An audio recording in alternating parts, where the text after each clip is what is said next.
Hello, everyone, and welcome to another one of our one shots. I am super excited to be joined by a bunch of awesome people today. We're doing heaps of different things. Uh, One, we are raising money for charity, hence exclamation mark, almost charity. There we go. And we have some incentives to come along with that. I can't spell incentives either. There we go. We have one PDF remaining of a system called Victoria, which we played a one shot of a few days ago. I've lost track of time. So if you do donate $10 or more, and you use your Twitch name and have whispers over so I can reach out to you afterwards, yeah, one copy up for grabs. Any donation will give a player a chance to re-roll. If you have someone specific in mind, make sure that you specify who you're giving it to, so that we can ensure that that person gets the roll. Right, so, like I said before, I am joined by a lot of awesome people today. And I thought I'd give them a chance to introduce themselves. The links are back in chat again because I did things out of order like a pro. Starting with San. Who are you, what do you do, and where can people find you? Hello, everyone. I'm back on Polished Cryptid's channel after an entirely too long absence of. Oh man, it must 2 days? must be 36 hours. Oh, I was starting to. Oh, thank you so much for the follow, Izzy. I was starting to get the shakes. I don't know what I'm going to do with myself after this weekend. Yeah, but I'm Zan. I'm a professional content creator and dungeon master, storyteller, game master, whatever terminology you want to use. In today's adventure, I'm going to be the director. And you can catch me at my website, insanitygaming.com, if you would like to hire any of my services, or you can get in touch with me at twitter.com/insanityttrpg. Fantastic. Typo, what about yourself? Hi, hello. Polish has kidnapped me once more to be on this show. I'm saying this in the most cheerful way possible so that she doesn't notice and punish me. Send help. Yeah. You can Cheers, me folks. sadly. The channel. So, outside of making jokes about my channel, what do you do? You can find me on Featherfall Tabletop and this channel doing one-shots and some campaigns. Fantastic. And there's also a link to your Twitter in chat. Calliope, what about yourself? Who are you, what do you do, and where can people find you? Hello, I'm Calliope. You can find me on Twitter at Calliope. And you can find me teaching medium-sized children lots of things, including role-playing games and gamified classrooms. And you can find me doing research. And find me here doing this. Awesome. Kat, who are you, what do you do, and where can people find you? Hi, I'm Cat and Schrodinger, or a cat named Schrodinger. I am a full-time stay-at-home cat dad, and you can find me here right now, and I'm also on the Black Feather Guild, Raven's channel on Mondays and Fridays, playing different games.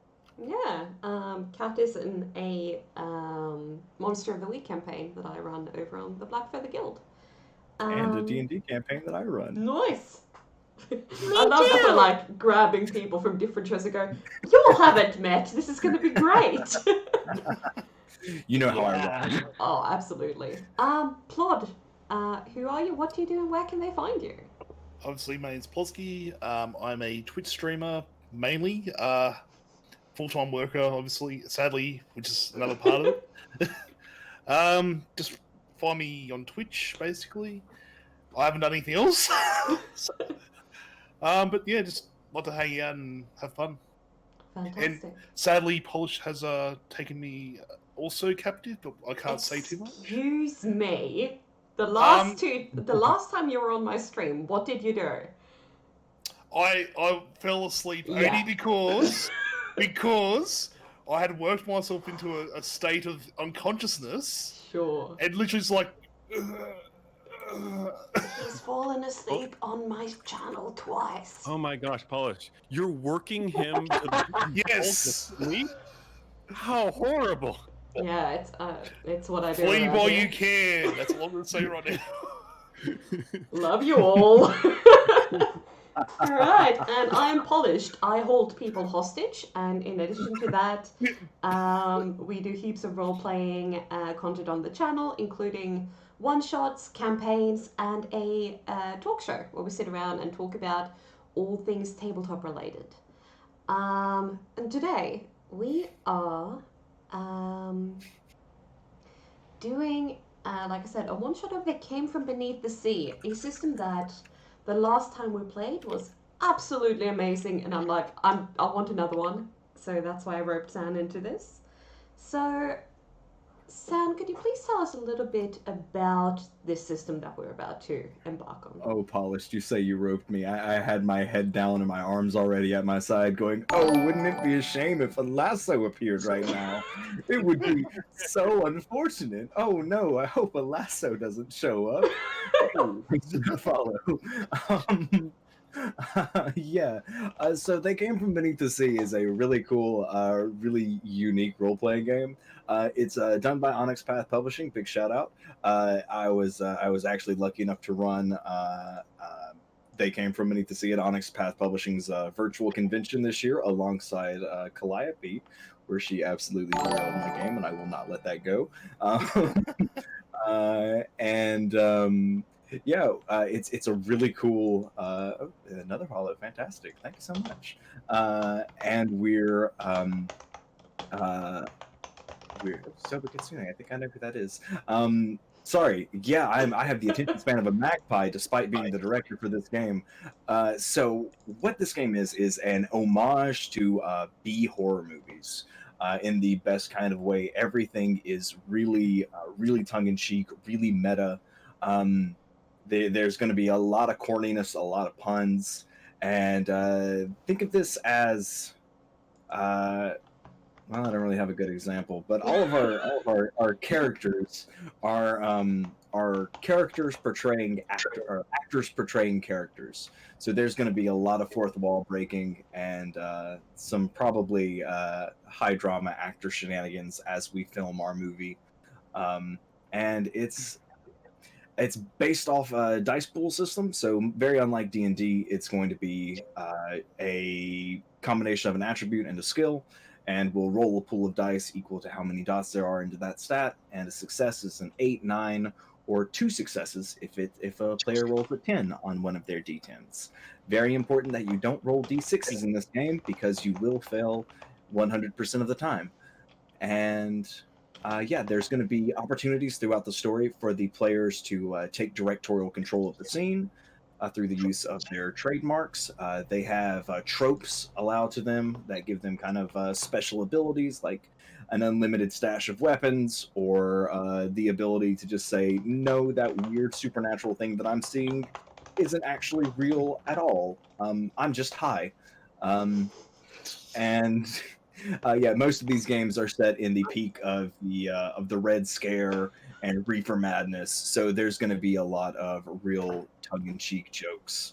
But it's an absolutely fantastic time, and it's going to be a lot of goofums. And we are so excited that all of you have stopped in to join us today.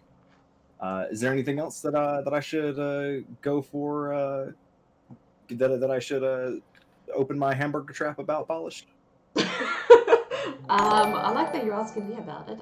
Thank you so much for that, host, Plastic. I think we've sort of covered most of it. Again, this is a very sort of narrative-focused, tongue-in-cheek type game. So we have no idea where it's going to end up, but we're sure here for the ride. So do we want to move on to character introductions and relationships? Yeah, so what we're gonna do next is we decided to do this live on stream so everyone can get to know the characters. We're going to go in one order and let everyone introduce their character and how they got to the sleepy little town of Eureka Springs, and then we'll go back through and decide how each of these characters know each other, which does have some mechanical input in the story. So, first, we're going to start with Calliope. Why don't you? Oh, thank you so much for that host, Onyx Path. Thank you so Wowzers. much for that. I was waiting for a yeah. moment to go, thank you. Wowzers. Yeah, Calliope, why don't you go ahead and start with your character introduction for us? Okay, so picture the sketchiest Volkswagen van with air, like air sprayed alien ships on the side, and that's where T-Bird lives. T-Bird, he has long, sort of dark hair. He has those things that sometimes people pretend are dreadlocks, but are really just like mats in your hair because you're sketchy. He, I like the good kind. And he is from New Hampshire, and he aliens bud. He was little. He was on a bender. He was on a 4-day bender, and on day 4, found out them aliens had taken him back in '61, bud. At the first ever alien abduction, which was in New Hampshire, they imprinted memories on him so he didn't remember until that moment, thanks to drugs. Now he's down at the Ozarks. Excellent. Fantastic. That's so good. Kat, let's move on to you next. So I'm playing Sarah Freddie Frederickson, or Fredericks, and I know my name. She is a reporter who is trying her hard and her best to make it in the world of journalism. And she has this very mysterious background that and characterization, which is a very clever way of saying I didn't really think that much about it. Excellent. And just for clarification, Freddy is playing the mouth archetype, and T-Bird is playing the survivor archetype. And before I forget, thank you so much for whoever donated. That money is going to be well spent going to support the political situation that is in the States right now, that the Bell Project is getting much needed recognition for. We cannot really express how much that means. So thanks so much. Polished, I don't know if you want to do any rewards to the cast for that. But if you do, think what we'll do, because any donation gives a player a free reroll, I think we'll leave it up to chat because Anonymous didn't nominate a specific player. When you think someone has done something really, really cool, but the dice just simply doesn't agree, chat, you get to tell that person that they have a reroll. yeah, that's going to be a rewrite point. Yes. I think that's Perfect. the term for them. Yeah, so we're gonna give folks some rewrite points, and luckily, chat gets to be the script supervisor for a portion of our story, and y'all can tell us when the actors have need a retake on that last scene. Okay, Plod, let's go to you next. All right, my name's Glenn Johnson. I'm in the agency on the I'll be going to the FBI, or what are we doing with the G-men? What are we going to be? I think we're probably, we could have been Men in Black, but we're just not that cool, so we're Men in Grey. Yep. my partner, by the way, like everyone. Partner in crime or in law? Yo, we'll say crime at the moment. But I'm very straight laced, down the line. No nonsense. There has to be an explanation for every phenomenon, no matter what. None of this hippy dippy, possible aliens and ghosts and all that crap. Excellent.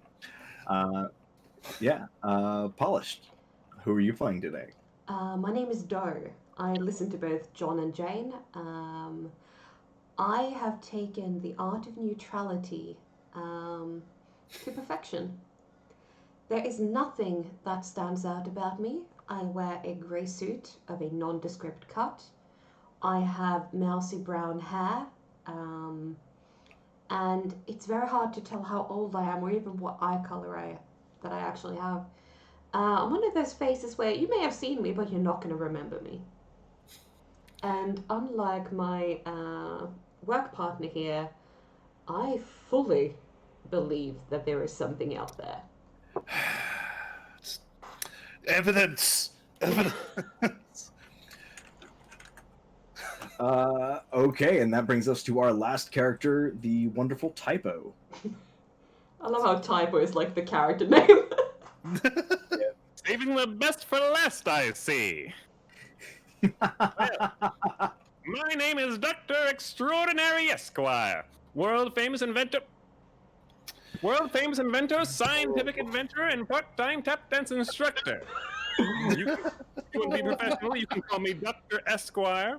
However, feel free to be casual and call me simply Extraordinary.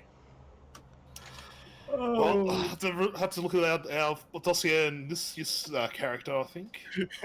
I've traveled the globe on multiple adventures, all searching for the love of my life, Rebecca Danger, a fellow archaeologist and adventurer.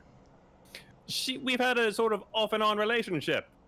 Things have been iffy, haven't found her recently at the moment. I think I've come to this place in order to install one of my many, many, many famous inventions. I believe I called it... yes, probably something like Extraordinary's Magic Marine Mood and Music Modifying System. Guaranteed to get the fish in the breeding mood or your money back. Oh my god. Them blancas, bud, they love it. They're like in the mood. They're doing it left and right. And the mood music from X-Men. I love that. I love that we're not past character introductions and we've broken our GM already. Oh man. There's a reason I was like, we need to have Typo play this system.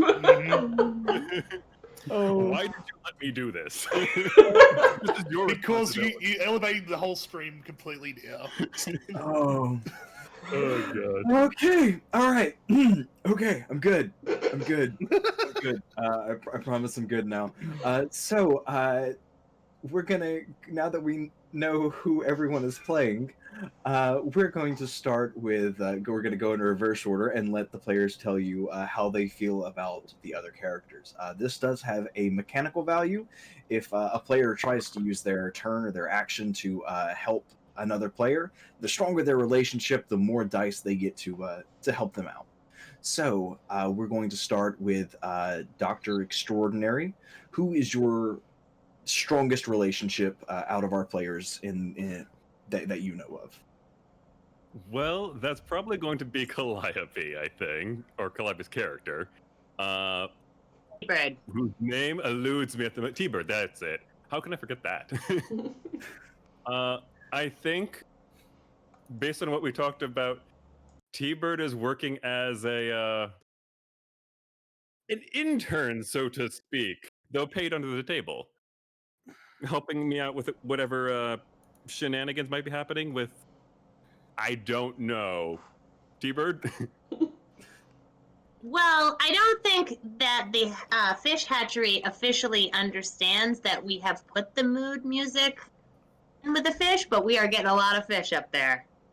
Lots of new fish in the hatchery. So, yeah, I think me and X-Bud go way back. Okay, so that is your level 3. What? Lets me park the van in front of his yard, too. Kind man. What Doesn't care. If there's like clouds of smoke coming out of it. What a paragon of society, that Dr. Extraordinary Esquire. Doctor, who is your level 2 relationship? Who are someone that you are fond of but not bestest buddies with? before I do that, I just want to paint the picture because this was so stupid and I love it. When you say park in front of my house or yard, I'm imagining it's like there doesn't seem to be a landing strip nearby for my Zeppelin. One housing contract later, scene cuts to a Zeppelin parked in the middle of a suburban neighborhood atop a flattened house. This is Arkansas. That's a chicken shed. Hey, thank you so much for that $10 donation. I am not entirely sure who donated it, as that I don't know who did. But Izzy. Wild Izzy, thank you so much for the donation. Thank the you. PDF of Victoria, which is a fantastic role-playing system, will be yours. I'm going to reach out to you after the show. So yeah, that's all 3 of our PDFs for our charity giveaway, all taken, which is fantastic. Izzy, would you also like to nominate someone for a reroll when they might need one? If so, just please post in chat and we'll make sure to keep track of that. And I'll update my incentives command. And well, Polished, if you're going to update your incentives command, Yes. well, let's add a little something to it. If anybody donates $10 or more, I will run a private game of their choice for them and up to 4 friends. Holy shit! All right. Yeah, yeah. No, I'm. Do we have a cap on how many you're willing to do? No. Okay. Do it. If we're gonna raise money, we're gonna raise money. Okay. $10 or more from this point on. Our donation goal was $100 for this month, and we have met it. Yeah, so let's see if we can keep it going. Keep going for the good cause. Yeah. Oh, awesome. That's so good. Yeah, that feels great. Okay, yeah. So you have flattened the chicken coop for your Zeppelin, Doctor Extraordinary, and sorry for the typing. So, I don't know who the second one would be. Maybe. So the mouth. What do you do? Like, are you a reporter? I am a reporter. I have all of the reports that I disseminate to all of anybody who will listen to me, really. Awesome. I love reporters. Reporters are amazing. They make me more famous. That's my job. Or infamous in some cases. And are you familiar with our G-Men at all? Have you had any run-ins with them in the past? They've possibly confiscated numerous artifacts that I have taken from other countries. Oh dear. Excellent. So, Polish, yeah. Go ahead. I was just going to add something, but no, don't worry. We're gonna move on to Polish next. Who is your 3-tier relationship with? So Doe's closest relationship is, of course, their work partner. We do kind of like working with each other, but our methods are very different. Mm-hmm. So there's decidedly disagreements on how to go about things, not necessarily that something should be done. But still, there's no one else I trust to have my back in times of trouble. Excellent. Who is your level 2 with? Oh, that is decidedly Dr. Extraordinary. I'm dead set convinced he's an alien. I've been keeping an eye on him. Fantastic. And do you know either of the other 2 towns' population? I think I've seen both Freddy and T-Bird. I think, however, that Freddy is my tier 3 relationship. I keep an eye on... sorry, Kat, what's Freddy's pronouns? She and her. I keep an eye on her because she seems to have an in with these 2. And I'm convinced that that's what's going to get me the information I need to prove that Dr. Extraordinary is an alien. Excellent. Works for me. Glenn, we're going to move on to you. Who is your strongest relationship with? Oh, obviously my partner Doe. Someone has to keep the crazy woman in check. That don't they? You know, you can't let a G-men with somewhat with the amount of power that Dewey can possess off a leash. So I'm gonna be around, just making sure that she's just. Not technically a she. Oh, Occasionally oh, might that's. seem. Any pronoun is applicable to her. Oh, radio. Oh, okay. Yep. Sorry, my bad. No worries at all. So my partner likes to let their mind wander a bit. I'm the foil to sort of contain the crazy inside and just allow. Like if we have to work, I'll go my way. They can go theirs, and go from there. Excellent. And we'll have to work together, and we obviously have to work together. But at least we can come to somewhat of a conclusion. Whoa! Thank you for that donation. Ah, excellent. Thank you so much, Sofu Kitsune. Thank you. If you are who I think you are, then it's not gonna be too hard getting in contact with me. But for anyone who donates, thank y'all so much. You can whisper at me or find me on Twitter. That the links will be in chat again at the end. And whisper at me on here or shoot me a message, and I will be in contact with you. So there's a few different ways to get in touch with us, I should say. Everyone's links are in chat once again. There's also a Discord that you should be able to find if you type exclamation mark Discord. That's gonna take you to the Discord where you'll be able to get in touch with everyone as well. So that just makes it easier. Awesome. Yay. This is I got that good fuzzy feeling in my heart, y'all. This is so nice. So nice. Plot, who was your level 2 with? Is that with the good doctor himself? Okay. Because we've had a lot of run-ins with him in the past for obviously stealing artifacts and other curiosities and curios that may have been obtained less than fairly, I'd say. I swear I was holding it for a friend. Sure you were, Doctor, sure. Anyway, we've got dossiers on everyone. We've been keeping a very close eye on that particular individual, to be honest. Okay. Of course. Who is your level 3 tier with? Level 3 would be my partner. You already asked. Not level 3. I mean level 1. Goodness. T-Bird. You can't trust those hippies. There's a lot of shit going down around there, and I'm just the fact they're parking outside of the good doctor's house as well. Just it doesn't seem right to me. Potential parking fine right there. Exactly. Could be an abandoned vehicle. And they could be trading. As my partner has expressed that maybe there's some truth to the alien conspiracy that she's going on about. No, we're sort of working that out. Clearly an alien conspiracy. Yeah, definitely. Okay, yes, though, yes. And next we're going to move on to T-Bird. Who is your level 3 relationship with?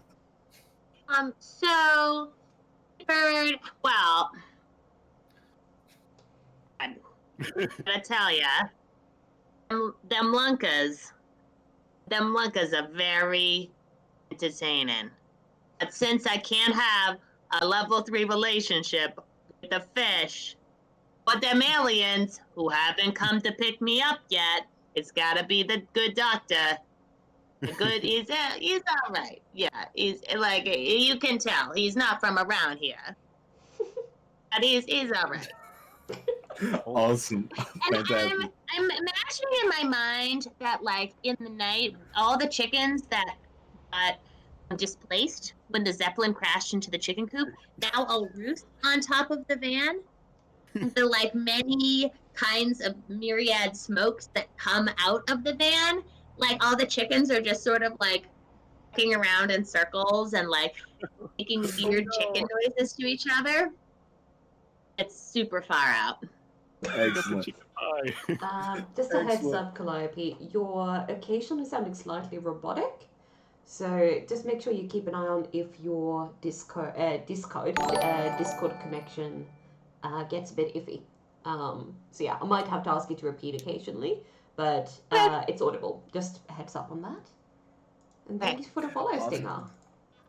Stinger. Who is your second tier relationship with, Calliope? So T-Bird really is interested in Doe because you can tell that Doe understands a little bit about aliens. Probably knows about what happened to him with his parents. How have you met Doe before? I think just from maybe the chickens attacked her or something when when they came to the to see doctor. There's something, so just from being around there, Okay. I've been trying to find someone to talk to about my experiences. I'll happily listen. And yeah, once again, Doe uses any pronoun. They're used to being called anything and they're fine with that. So. And your first tier relationship? So I think the other.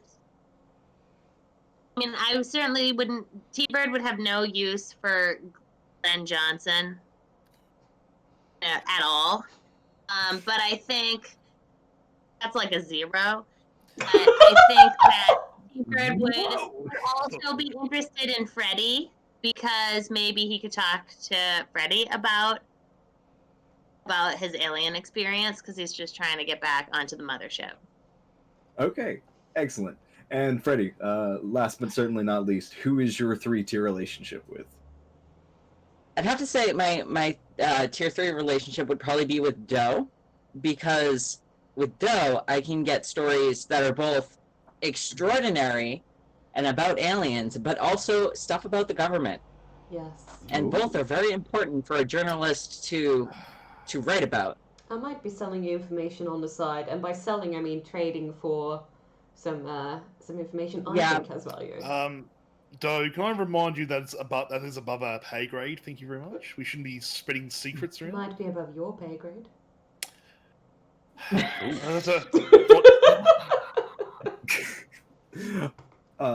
Yeah, and Freddy, who's your second tier relationship with? I'd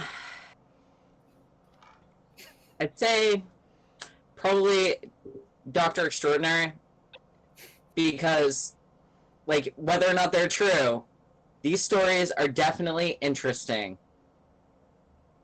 It might not be real, but it might be a good story. Excellent. And your final relationship? Probably, like, T-Bird, because I think Freddy knows, like, Freddy's not from around here, T-Bird's not from around here. So they might be able to bond a little bit on just not being around from around here. Excellent. Okay, so as we might have just some setting information before we before shooting begins. This is going to take place in the rural town of Eureka Springs, Arkansas, and in the 1970s. So there's obviously going to be some social issues of the time that are out of place for today. And since this is a one-shot, we are not going to deal with those. This is going to be a utopian rural Arkansas town, and we're not going to give any kind of credence or time or consideration to negative stereotypes like that glass ceiling or any kind of racism, sexism, homophobia, what have you, that would have been in place in the actual Eureka Springs in the actual early 70s. We're here to have a nice time, not to hark on social issues of the past and the current. If you do want to help out with social issues of the current, there's some links that might be able to help with that. Yeah. Yeah, and if there is still the incentive of if you donate, I will run a game for you. If you donate $10 or more, I'm happy to run a private game for you and up to 4 of your friends. Because God, we all got to do our part. And yes, with that, we're gonna start filming. The camera is going to pan across the horizon, the sun rising over the beautiful Ozark Mountains. Green forest, evergreens, a few oaks, and the odd scar left on the mountains from a tornado of the past season. We're going to flow over the Buffalo River, shallow in some parts, beautiful, crystal clear, some of the locals rafting down it in the hot days of summer. We're going to focus in on our town, Eureka Springs. Sleepy at this time of year, but with the Festival of Music coming up, soon there will be many people here. For the moment, most of its occupants are artisans and people seeking to get away from the hustle and bustle of the big city. Each of you that live here, make a happy life for yourself, of some degree of quietness, and things are good for now. Our camera's going to pan over to a dam filling a reservoir somewhere in the distance. Construction and scaffolding covering it. Reservoir opening soon. And at last we see, welcome to Eureka Springs. Population, not many. And we see a car drive past. And this car holds two figures. What kind of car is this, our FBI agents? It's the most plain, nondescript car ever. My colleague keeps saying this is, things are above our pay grade. This car reflects how many things are above, at least his pay grade. It's a 1969 Victoria Cross. Okay. I'll The take your word. the most plain government car that you could ever think of. Mm. It's the Blues Brothers, the one they use in the Blues Brothers, the police car. Oh, okay. Yes, it's just a big, like, the galleon of a car. I imagine there's also enough tiny scratches and dents on it to make it look like even more nondescript and plain. As a sort of this car's been around for a while. It's not going to stand out because it's new. The adequate wear and tear that you expect with a government vehicle, of course. Mm-hmm. Mm-hmm. And what color is it?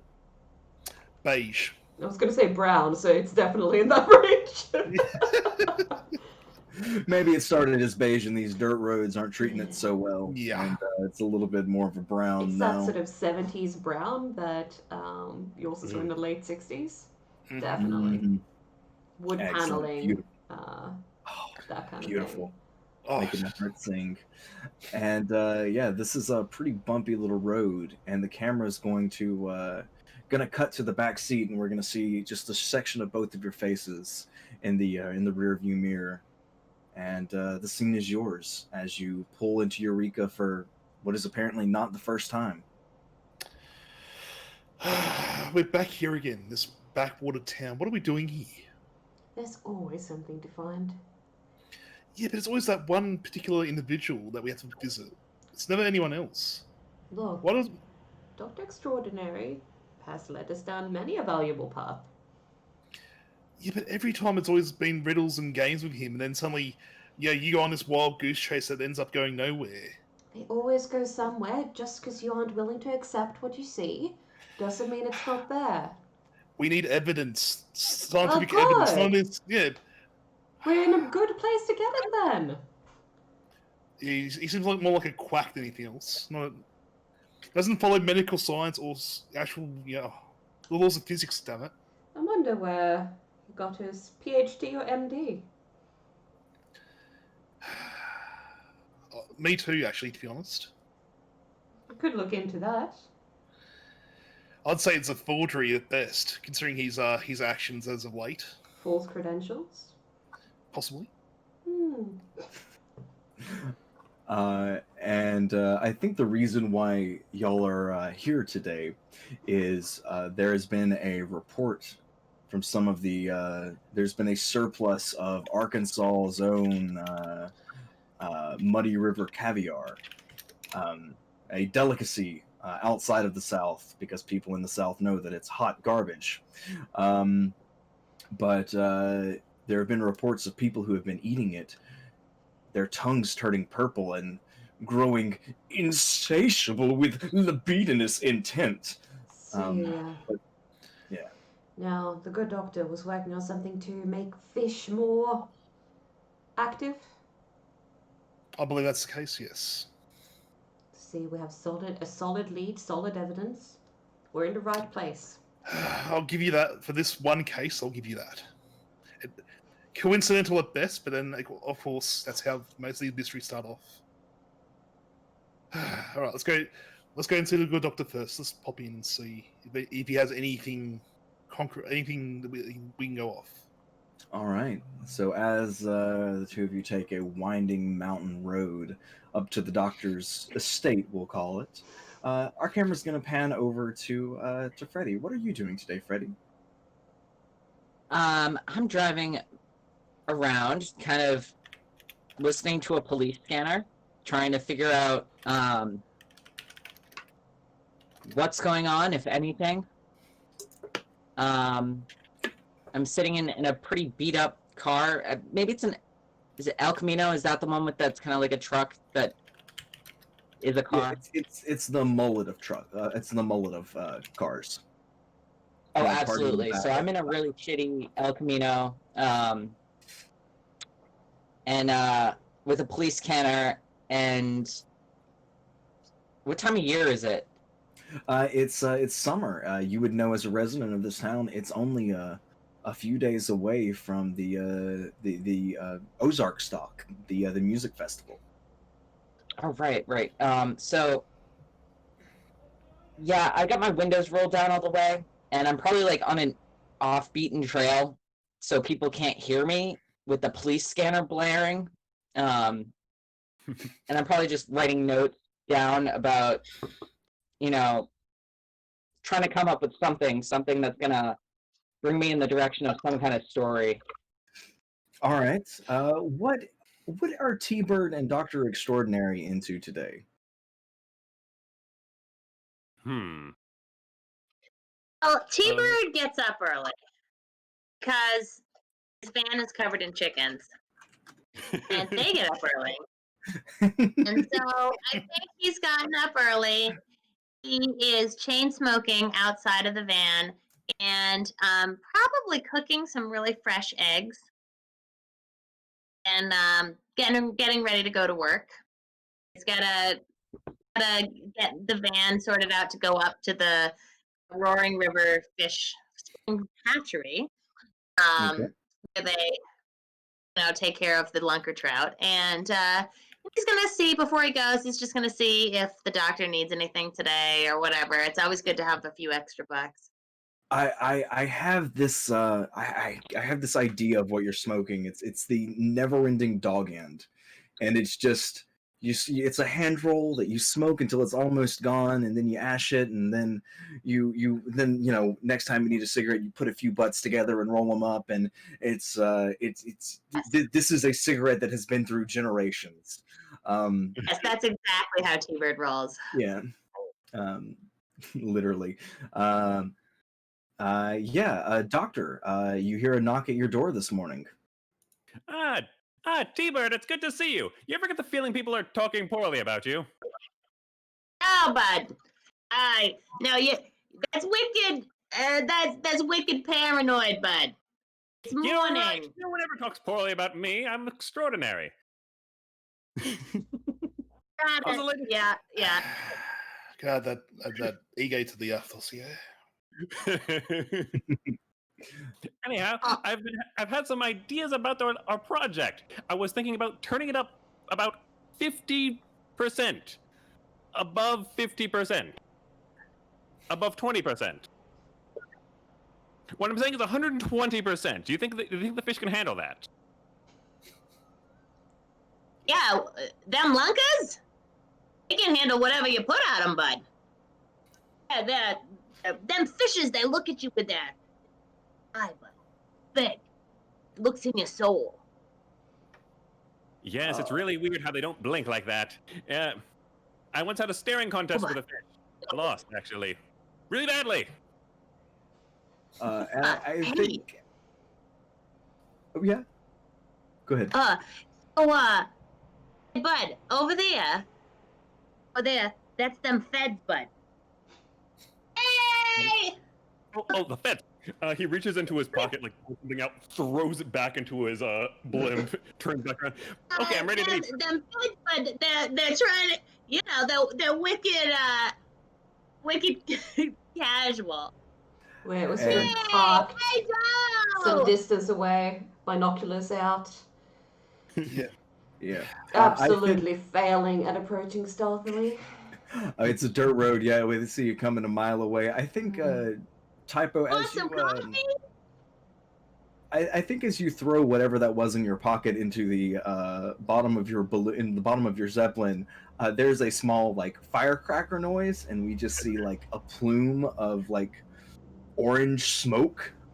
And the camera's not going to investigate what that is, but it's definitely something. And I think that's the first thing to catch Glenn and Doe's eyes as they get out of the car.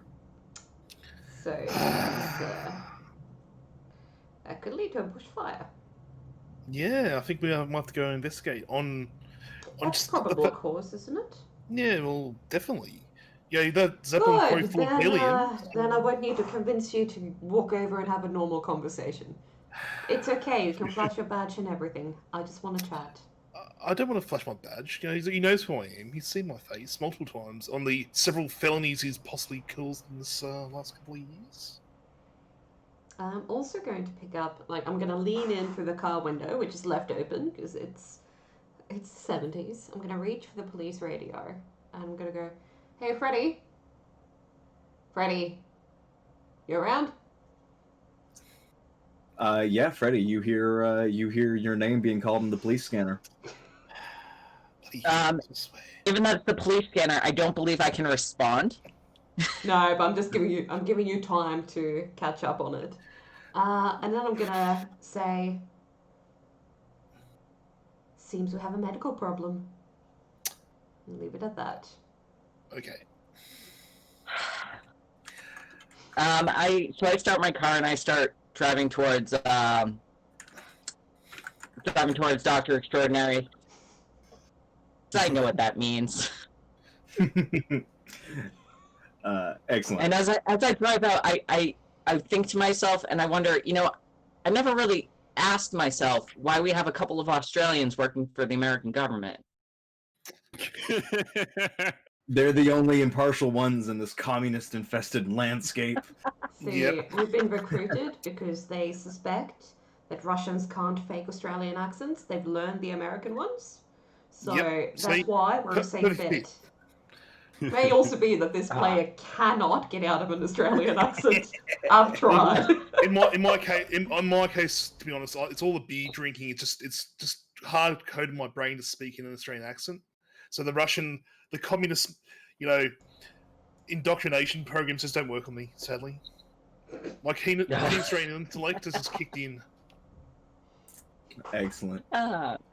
It was meant to be a one-liner, but Yeah, just went on that. There's reasons for everything. There's a conspiracy at play. Hey, Maybe. there's always everything is a conspiracy. There's always an explanation for everything. And as Glenn is monologuing about his accent, around making really bad instant coffee and like handing it out in their favorite mugs. The last time they were here. Thank you, T-Bird. Yeah, we're just pulling out the chairs. Don't Yeah. worry, the smoke isn't dangerous unless it's purple. Yeah, Glenn's just looks at his coffee mug and goes, has this got anything else in it other than tea, which I usually get? Anything else? Anything I should be worried about? You see a cow around here, bud? No, it's black coffee. Yeah, that's what you Just making get. sure there's nothing Just else yellow. that you hippies are known to partake in. Sir, Well, I'm not wasting it on you. I'm just Keep your drinking my wacky very tobacco to yourself, watered mate. down bland coffee. It was normal when it was handed to me, but it has just turned very bland and very nondescript as I'm holding the mug. Just bean juice. That's all it is at this point. Just bean juice. It's certainly not a It's raccoon gone from mug. being super psychedelic, like the mug has gone real it was like a psychedelic mug, and now it's like a mood ring has gone to just sort of like a plain gray. Plain white, like Her plain skin. sort of dark white, like light grey, immediately. Yes, yeah, like in your hands. Yeah. A muddy eggshell. Dr. Next Extraordinary, row. what are you doing? First off, looking like a little bit worried about Toe's like ability to transmute things into mundane at a touch. Like, don't let them near the engine. Excellent.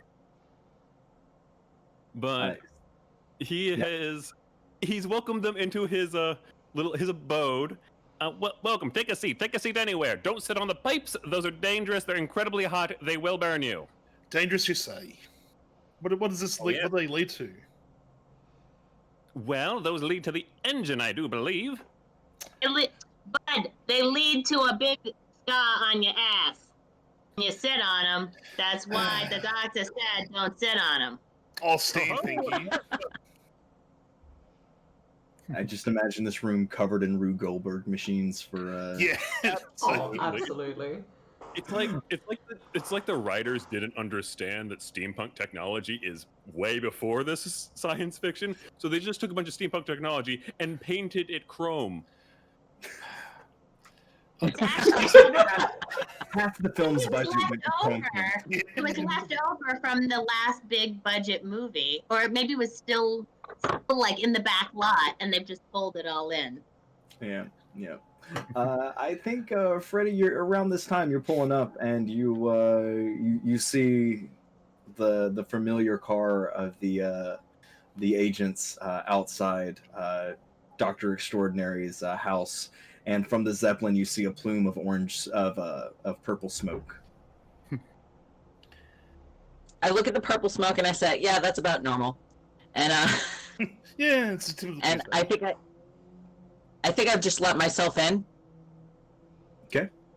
and I kind of come in like almost dramatically, but not too dramatically, and I say, "Where's the story?" And I hand her a cup of coffee. It's good coffee. Hello, It is Freddie. not. Good to see you too, Doctor. And I drink the coffee. Freddie? Freddie? That's me. Howdy. Am I glitching out? No. Not really. Just a Okay. question to ask. Did the director say that the smoke was purple? Excuse me, this is the fire marshal. Everyone, please be advised the smoke from the device has turned purple. This is not a drill. This is not a drill. Can we get a fire extinguisher on the east wing of the set, please? Well.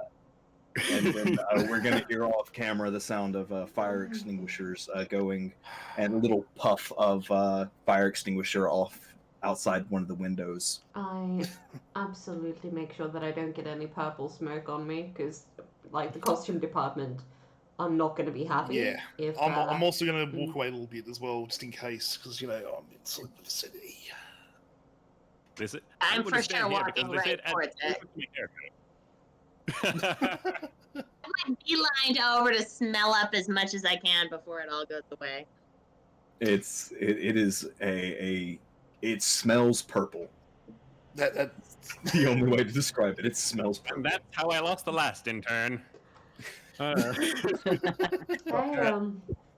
Doc, now that they've extinguished the fire, how's your fish? Oh, the fish project has been going rather well, I think. I actually haven't checked on it in the slightest bit. T-Bird, how's the fish project been going?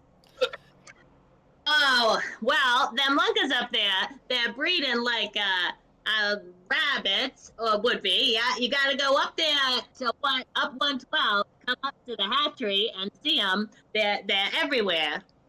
They're coming out of the tanks. They're on the floor. It's wicked weird.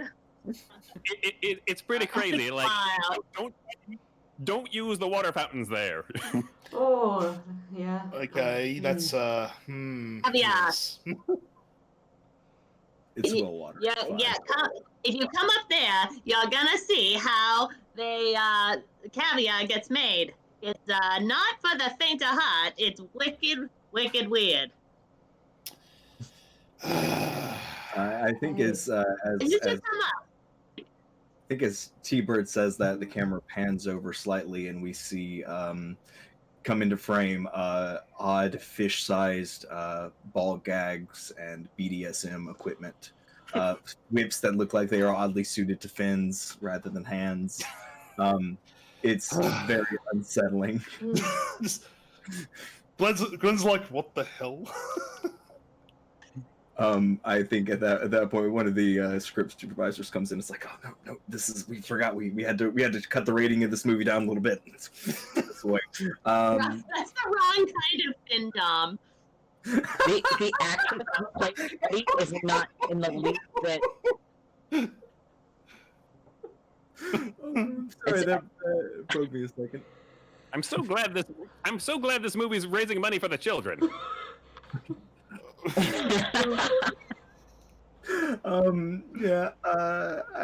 think it's about this time that Doctor, do you have a like a clock in the room, or do you wear a watch? Do I wear a watch? Ha! What kind of question is that? Of course I wear a watch.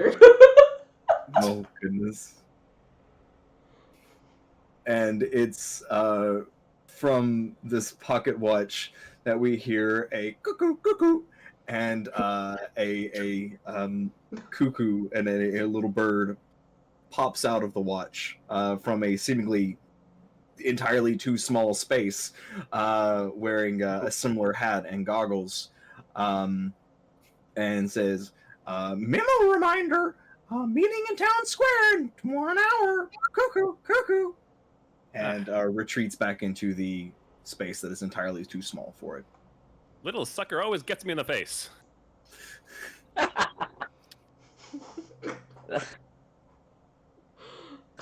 That's what you said. Welcome to the stream. Am I right? That was a director's cut. Yeah. Instead of blooper section. Yeah, Hey Doc, yeah. you got somewhere to be? Oh yes, I'm supposed to have a meeting there. I suppose if you'd like to come along, you can join me. I know you boys in blue or boys in really Matt Gray like to investigate this sort of thing, and I want you to understand that I am absolutely, completely under code. Isn't that right, T-Bird? Yeah. He was wicked under code.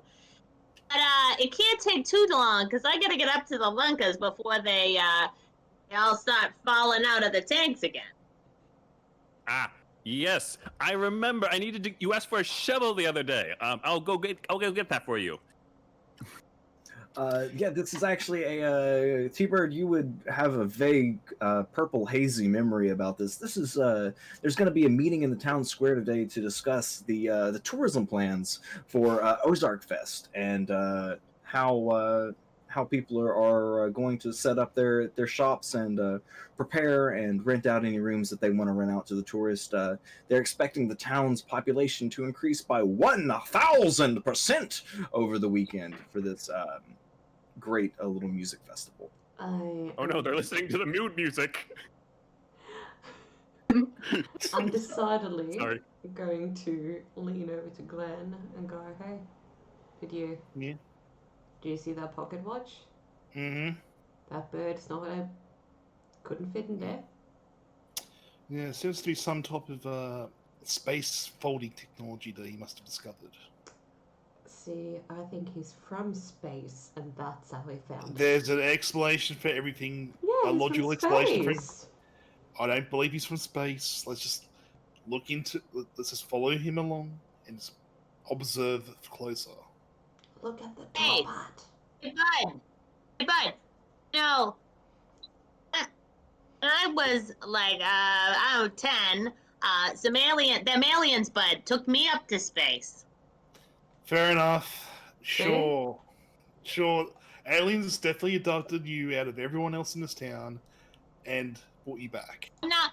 But I'm from Concord, Hampshire. I just came down here with the car to the Ozarks to see them aliens, but Sure. See, I think I know what really that's happened. my last name. I think I know what really happened. Those Hill. aliens, it's the chickens. They're still keeping an eye on you all. Well, there As goes a the reporter, rest of the movie right there. I guess we're done now. Yep. Chickens, you said you wanted to keep Smart. them, but I said we Smart should get rid of them. Well, I we're not. think I turned to T-Bird and I said, wait, weren't the hills from Portsmouth? If you're from Concord, how are you one of the hills? Aliens, but they put a memory in my mind. But I was on day 4 at this bender a few years ago, and I watching Vesta, the cartoon, and he's talking Marvin, the Martian, and my middle name, Vesta. Talking to me. Just taking down Seems notes. solid to me. Sorry. Come down to the Ozarks. Eddie, Okay, I'm just practice going to space. take some notes down. Just I'm just going to update the file for future reference. And You haven't been probed. I don't know. Having this conversation, I feel I have been, to be honest. I think the camera's gonna pan in. Pull his Yeah. shirt up and you see his belly button.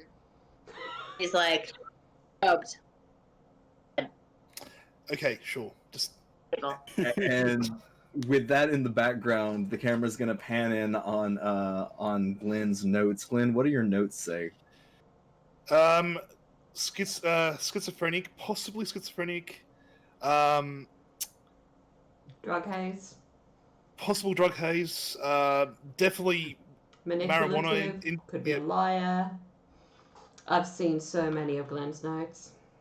I think we're gonna key in on the phrase "reefer madness," and then the camera's gonna fade out a little bit, and it's gonna fade back. It's gonna come back into play with everyone at the downtown kind of I guess park area, and the whole town has come out.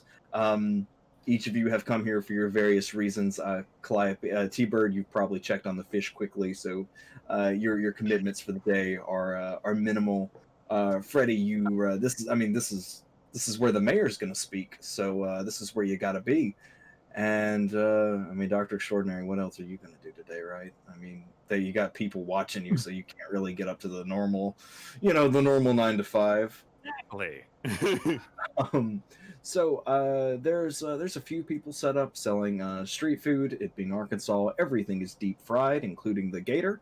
And we're gonna see that there's a little stage set up with the Eureka Springs High School marching band playing a very poor imitation of Yankee Doodle.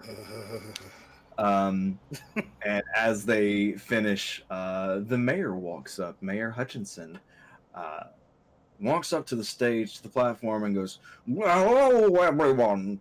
Welcome to today's meeting. We are going to discuss the location of the festival this weekend, and we're gonna have a great time doing it. Now, I know that some of you are a little bit concerned about the festival being held so close to our dam that is currently under construction, but I assure you, it will be fine. It will be completely fine. Nothing will happen at all." And I've never seen a more trustworthy man.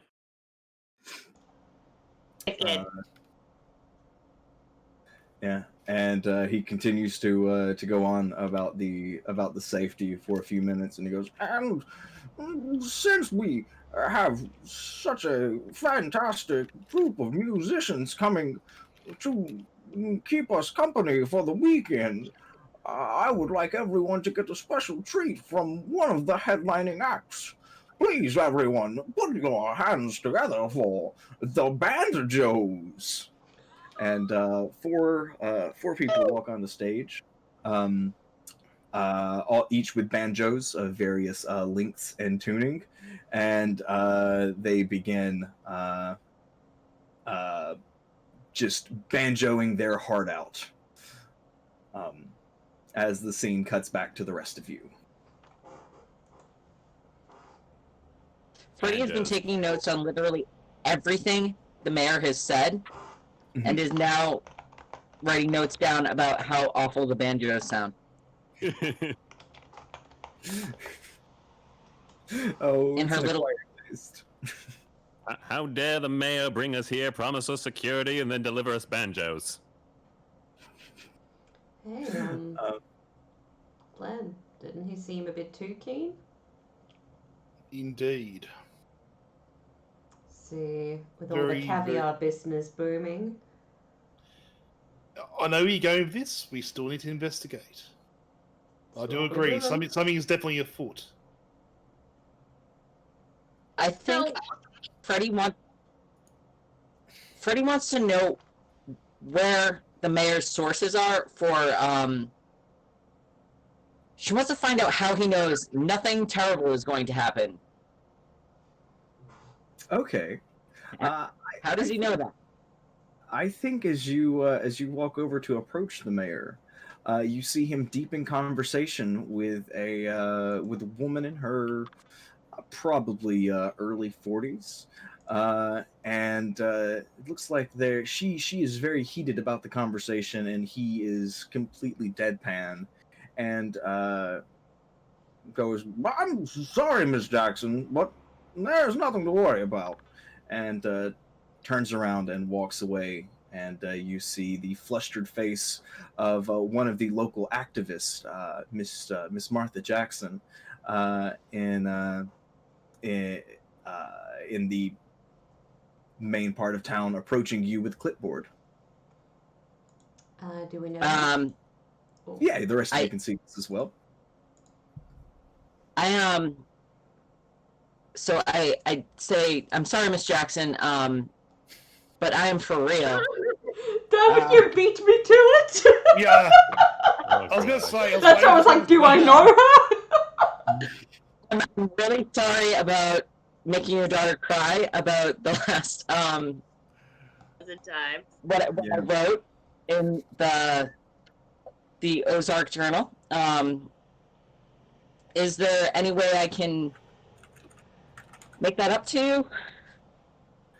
Yes, actually, you can sign this petition. I'm concerned about the safety of the town, and so we're having I'm getting everyone to sign this petition to maybe have the festival a few valleys over. We're not quite so close to that dam that's still under construction. I'm gonna approach if I that's say, yeah, okay. I can get behind that, and I start signing the petition. Okay, Polish, what were you doing? Alright, so I think chat has nominated Freddie for a potential retake token, purely based on I'm sorry, Miss Jackson. Yep. And I Thank think you, that chat. yeah, I think that's well deserved. I'm gonna agree with it. That's pretty solid. Yeah. I'm gonna approach her and say, I'm sorry, Miss Jackson. What's the safety concern? Why does everyone keep saying that to me? The safety concern is that the dam has been under construction for 6 months. How is this supposed to be just routine maintenance? Why is it taking 6 months? This can't be safe. I mean, you can see the dam from the stage. It's going to be too dangerous. What if something goes wrong? I think I say, to be fair, it took like 10 years for them to build the Hoover Dam. Well, that's building the dam. This is just maintenance. It is the 1970s. Ooh, we had another. I report on a lot of donation. dams, Miss Jackson. So that is Hey, thank you so much for that donation there, Izzy. that's the Yeah. re-roll for Freddy. So there's still one for up for grabs. If I'm correct, did I read that right, Izzy? That so you haven't tried to nominate two. You've nominated one linked to your donation, right? Just, And let Izzy, me know how that was going. I'm in contact with you on Discord. We'll Okay, just cool. we'll hammer something out for that for your private game. Thanks so much for that donation. So, Awesome. yeah, Awesome. excellent. Yeah. 130% of our goal. That's lovely.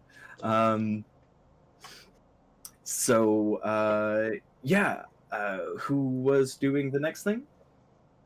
Like, sorry, I get poop brain sometimes. That's what donations do T-Bird to us. Bird went over to the 4 banjos and pulled out a pair of spoons and is kind of like rocking along. The 4 banjo people. Okay, cool. Evan. Sorry, I thought you were all done, T-Bird. Just jamming, T-Bird. Okay, cool. What were you up to, Doe? I believe that I've got a file on this whole dam construction. This is Oh, weird. do you? Yeah, I've looked into this before. Okay. All right. I suspected that it might be some sort of cover up. Maybe they were hiring, people who shouldn't be hired. Maybe it was money laundering. I've looked into this, but I've settled on the fact that it might be aliens. So, some of the information that you have is that their list of tax exempt purchases has been very unusual. It's included a 1 million gallon tank. All the more reason to suspect the good doctor. Fair enough. A good probably 30 uniforms, 30 hamster balls, and there has been no wages filed for any of the employees. That does seem very peculiar. So, Doctor, I know Yes? you're very interested in fish. Have you tried breeding hamsters? Have I tried breeding hamsters? Yes. Well, my ship is powered by gerbils. Maybe that's what it is. Have you been outsourcing your gerbils? Well, I Are haven't. they but one of working on the interns side, might be. perhaps? I haven't been outsourcing my gerbils. I wouldn't be able to power the ship without them. But perhaps one of my interns has been selling them under the table. I'll have to check with this later. I'm going to turn to Glenn. Look, this is clearly the alien chickens. There's a black market for gerbils. They're running it. I'll say It's crystal clear. let's say Argyle crystal clear first off, and then let's just keep investigating. There has to be an actual scientific reason as to why this is all falling into place. Yeah, they're trying to steal the fish breeding project. They've got a whole dam for it. Cool. I like The chickens are the masterminds. the cut of your jib there, Glenn. There is absolutely a scientific explanation for everything, which is why we should absolutely investigate this dam. I agree, good doctor. Let's go. I'm gonna hop Alright, up on stage when it's free, like discreetly, to see if I can peer over to the dam that Miss Jackson mentioned. I think slightly before that happens, the mayor walks up and hello, everyone. Well, I'm so happy to already see tourists and some of our local great minds coming in to invest in this town's future. This is going to be a fantastic festival full of human music. Oh. He's a chicken.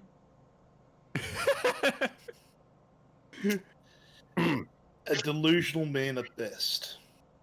See, Uh, if you were a chicken and you were trying to sound human, you would take a detour via Turkey now, wouldn't you? Touche. Turkey Makes detour. complete It's another sense. point of evidence. Just go and That's it, vote down everything. This man has a very, very trustworthy accent. I have ever heard of it. And I certainly know about trustworthy. Scene cuts briefly to T-Bird, then cuts back. T-Bird just fucking going on those spoons. Hey, Freddy. And does anyone take the mayor's hand as he offers to shake yours? No, I'm sneaking off to talk to Freddy. Hey, Freddy. Okay. I'm Got- definitely not going got to any shake that dirt? hand. Any dirt on the Well, mayor? as a gentleman explorer, I can't return down a handshake. Put her there. And the hand feels oddly like a glove, cold and slimy, as the mayor turns and walks away. Okay, Polish, let's go to you, and let's go to Doe and Freddy then. Freddy. Freddy. What do you know Yeah? about that one? Which one? The chicken. The mayor. The chicken? Yes, he's a The chicken. mayor is a chicken. I think so. They're in charge of everything. He does look like a chicken, but that's kind of just how mayors look sometimes. Maybe it's too obvious. Maybe it's not Yeah, the chicken. I would It say it's a could be little the too obvious gerbils. for him to be a chicken. Could be the gerbils. Have you considered maybe he's a large amount of gerbils stacked on top of each other in an old man suit? I think that's an excellent theory. We need to pursue this further. And Absolutely. I think the camera's gonna pan over to the dam with scaffolding and construction over it, and we're gonna hear the director go, "What? Why are you looking at the dam? The actors are. Oh, okay, all right. Union rules, everybody. Take a few. Go get some snacks. Smoke break. Go have a martini. Union. I know union. Fucking unions." And we're gonna take this time to go on a little bit of a break. Let all of our actors stretch their legs, take care of bios, get refreshed, and we will be back in just a couple of minutes. So y'all hang in there as we wrap up the second half of our. Feeling stiff in my character right now. All right. So, last reminder: this is indeed the last of our dedicated charity streams for the Bell Project. The link to donate to support that wonderful cause is in chat. Any donation means you get to choose a player or character to nominate for a reroll. In case the dice doesn't quite reflect, we haven't rolled a single dice in the first half, but that's alright. Yeah, no, Doesn't quite reflect the descriptions you hear and the way things should be going. Also, if you donate $10 or more, our wonderful GM or director for today, San, has offered to GM a game for yourself and up to 4 of your friends. A one shot, I should say. At least I assume that's what you're offering. Otherwise, it might get awkward. So yeah, that's active. We're gonna go on a quick break. We're gonna run an ad, and we'll be right back.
All right. I love that the chat missed that. Last thing Typo said before we came back on was literally, "I love wiggling my mustache," and it would have been the perfect like, "Welcome back, everyone." Welcome back, everyone. All right. So, it's so beautiful. we are in the middle of a stream of a fantastic system with some wonderful people joining me. You can find the link to all of the wonderful guests in chat right now. The system we're playing is called They Came From Beneath the Sea, and it is an absolute treat. As we mentioned, we are raising money for charity. We have exceeded our goal, and I am so pleased and so proud of the community. And let's see if we can succeed in spelling it this time. Yeah, Yes! Nice. First time for everything. If you do want to support the Bail Project, that's the link that we are using for the campaign. The money goes straight there, doesn't pass through my hands at all. We also have, like, beyond it's a good cause, we have some cool incentives happening. Thanks, Muribot. Not, the following is not an incentive. The incentive is that any donation gives you a chance to nominate a player for a reroll.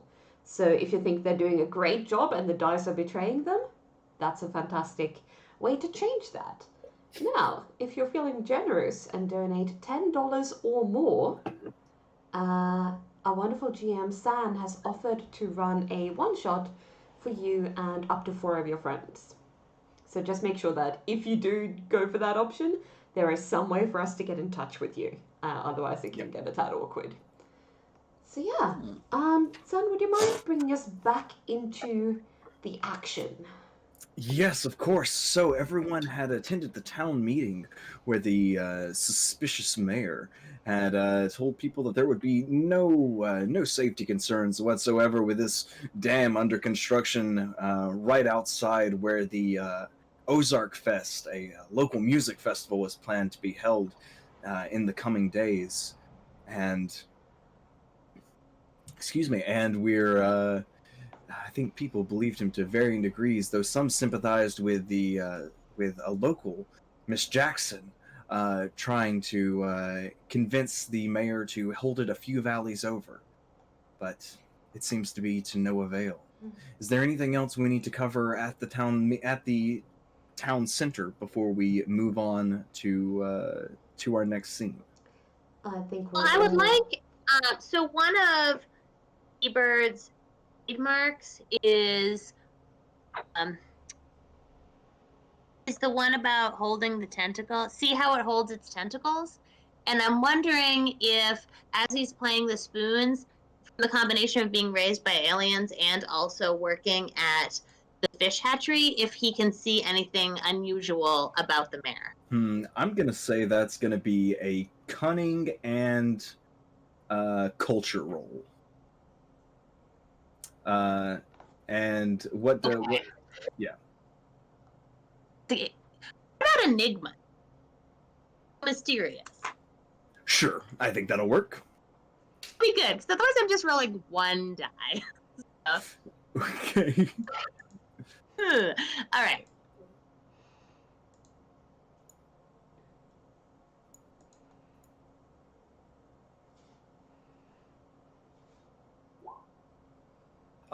You should have.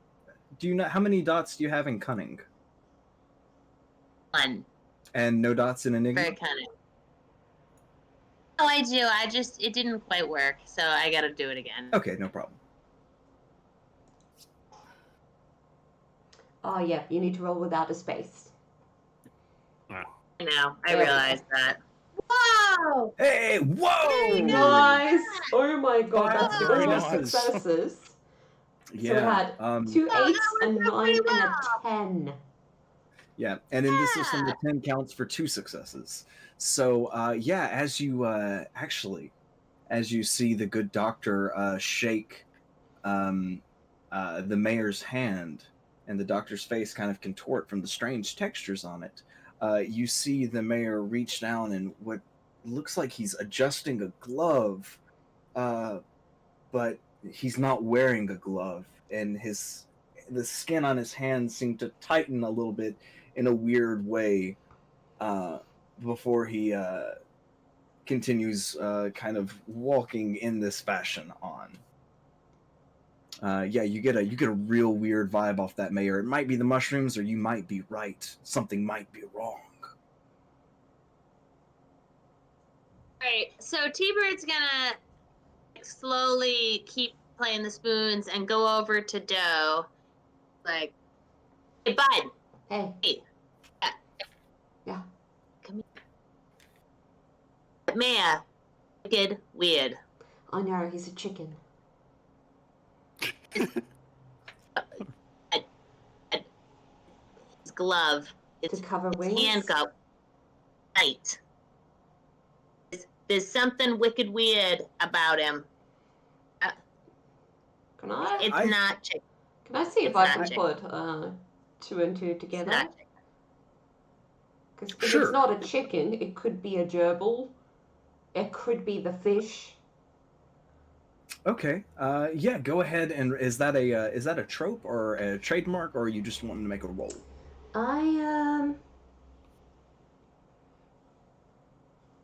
I'm wondering if I could fit this into like, if it isn't one thing, it's another, and probably another after that. Because if it's not a chicken, it's a gerbil. If it's not a gerbil, then it's decidedly a fish. Okay. So we're gonna have you make a roll, and if your character utters those words, something will happen. But I am it's the uttering actor those that has words. to. Okay. So go ahead and make a. I'm gonna have you make the same roll. So that's That's gonna be resolve and either enigmas or culture. okay, and resolve. Oh, there we go. Yeah, okay, that's gonna be fine.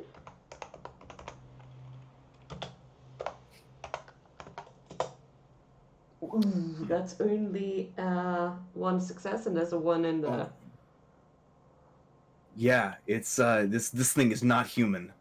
It's definitely not human. And as you utter the words, if it isn't one thing, it's another, and probably another after that. The screen pauses, and I need all the cast to put their hands up in a neutral fashion, and that was polished quip. So we are going to decide as a whole whether or not this quip will satisfy for a rewrite point. So on the count of 3, this is a no, this is a yes, and we're going to take a just a quick simple majority. Ready? 1, 2, 3. Typo, are you Technically, voting it was this twice? man's sword, so. I All like right, that it looks like I like majority that is the with you, Paul. GM is the only one who's like, no, you can do better, mate. I hold you to a higher standard, Polished. Look, I sounded gave you it nice. because I gave you it because you were having it explained to you for the first time. So So excellent. That means that we have 1 group rewrite pool. In addition to the one that T-Bird has and the one that Freddy has, for anyone else's role, if the dice disagree with the actions, or you think the scene could be set up in a more advantageous way to the party or your characters, we can use that rewrite point to kind of change things around. Fantastic. So there's 4 of those in play at the moment. I think- Dr. Extraordinary and Freddy have had 1 each, and then the first group one that we got from the anonymous donation was Oh, given that's to right, yeah. T-Bird for their love of music. Excellent. And Okay. yeah, now we've got 4 in play, which is fantastic. Fantastic. Sorry, I lost count. All right then. So yeah, you think you're not certain what this is, but Could be there's stacked too many gerbils. things pointing to it not being a human. You in fact, you see as you kind of stare down the mayor, you see him leaving wet footprints in his wake. Not gerbils. Not chickens either. I think chickens are infamous for their How lack about- of bladder control. Yeah, but How not about like that. them chickens only got one orifice, bud. What about bowel control? Well, That's some learning for you. I. You said it wasn't a chicken. Bud, it's not chickens, it's them lunkas, bud. Is it your And fish? fishes. Is it your fish? Oh, bud, my fishes, they're too busy up there, making love, not war. Making love, not music festivals? Peace, love, and granola. Peace, love, and lunkas. As we all know, it was the mood music was tested on chickens first. Mm-hmm. Yeah, that's why we got so many of them back there at the Zeppelin. Well, you're definitely right. There is something shady. I've been saying it all along. There's a conspiracy at work. We just need to find out Aliens, who's in but- charge. I know, right? It's always aliens. So, what's the plan? And I think we high five. Yeah, definitely a high five. And I think we're all heading to the dam by the sounds of it. All right. Through convenient timing and plot mechanisms, by the Ooh. time that you roll up to the dam, the sun is down. And as one of the locals, I assume, drives up, you see a flimsy piece of plywood with no trespassing, construction ahead. No, don't worry, I It's got for this. sure T-Bird. Don't worry, I know how to handle these things. I've I done it before. I grab the sign, I lift it up, and I just start carrying it in front of me, so that the don't trespass area recedes. I absolutely love this. I Like love that. your approach to cutting red tape. I am turning to Glenn, in fact, and I'm saying, we should remember that. Seems the most logical way in the situation. So as Doctor, yeah, T-Bird. Oh, I was just thinking that I think the only person who has a vehicle big enough for everyone is T-Bird. Okay. Everyone's just been in spaceship. And I feel I- like I- Glenn is Spaceship. probably still recovering from that experience. Probably. Anyway, I think we hear we're the just kind of odd, rolled out of the car. I think we hear the odd cluck and see just a few feathers in strange places as the camera pans around. And yeah, the car slowly creeps along the dark road, headlights silhouetting Dr. Extraordinary Esquire as he slowly pushes the sign that now appears to be on wheels down the gravel. Little spring in front of the car. Yep.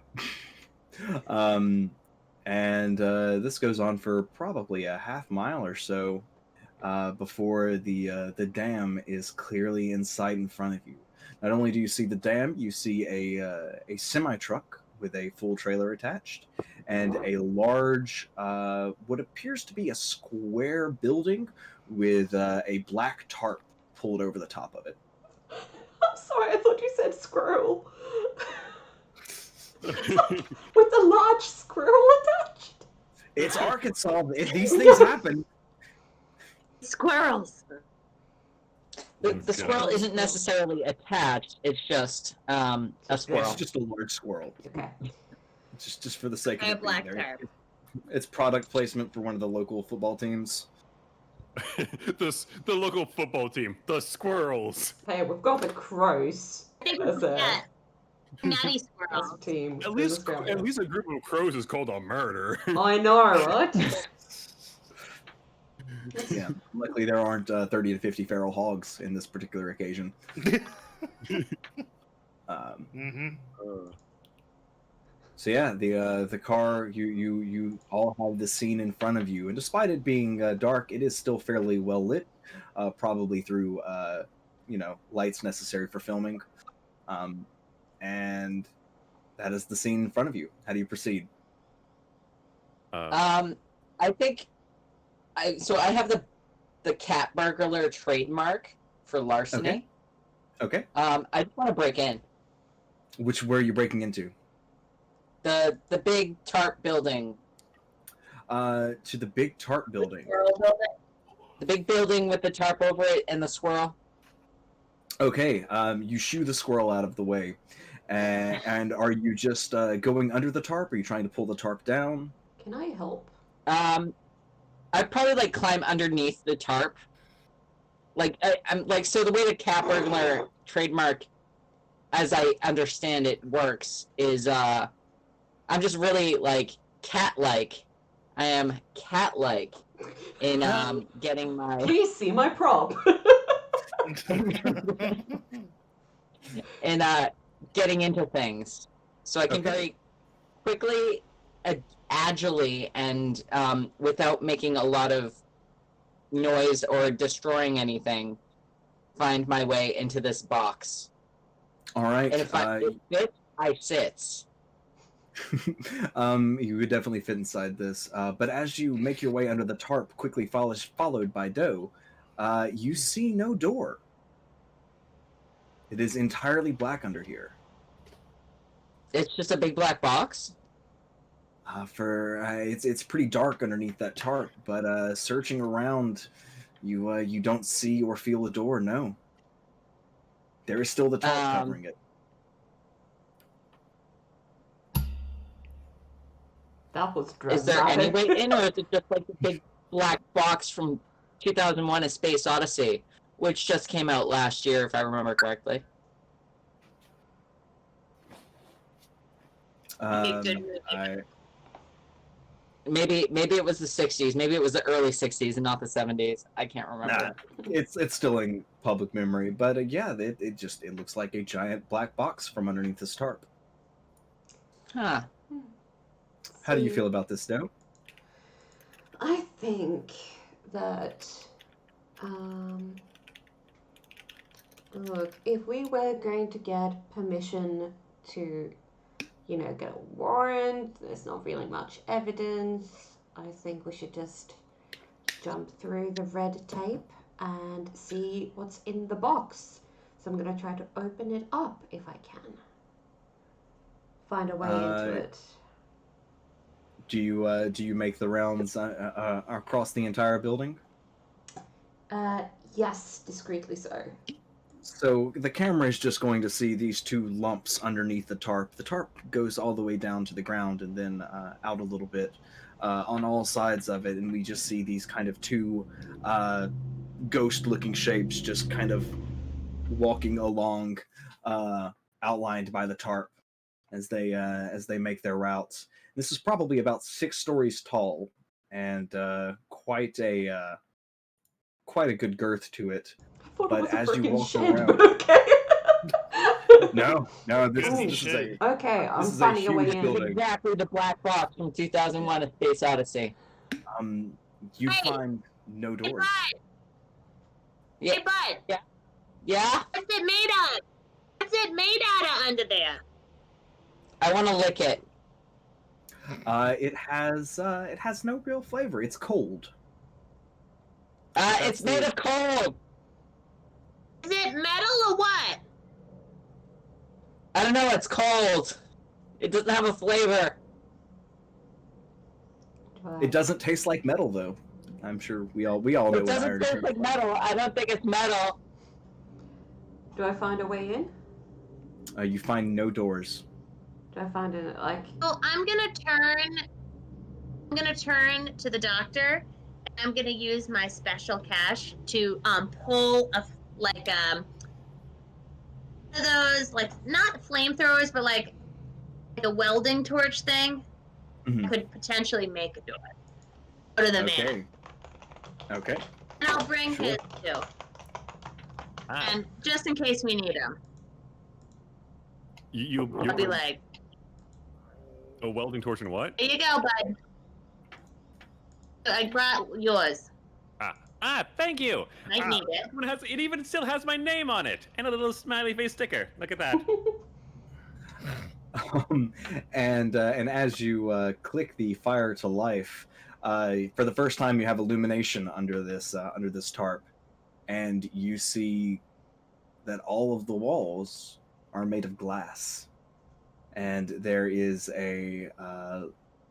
what almost appears to be a huge aquarium in front of you.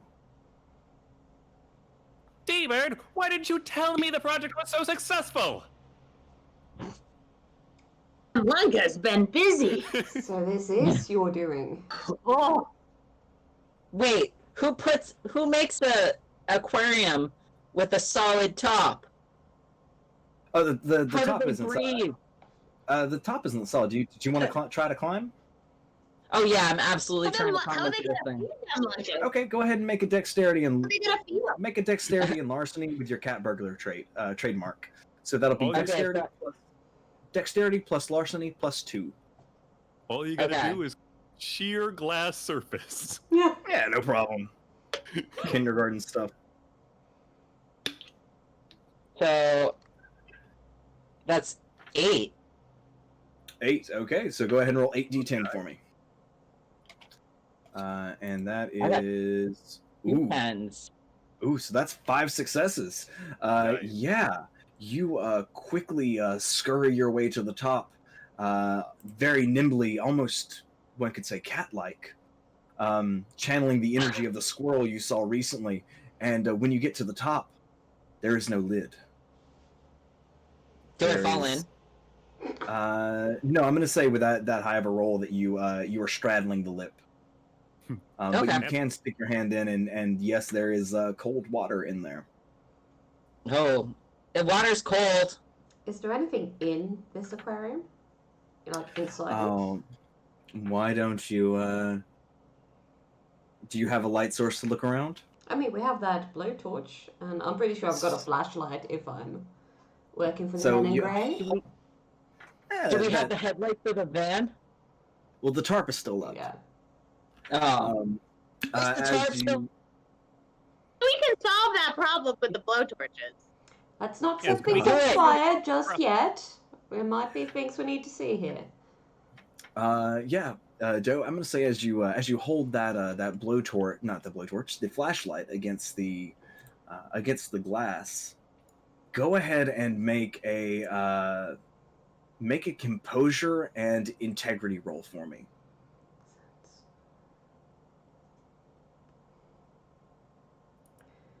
Okay. Just figuring out how many dice I'm rolling. No problem.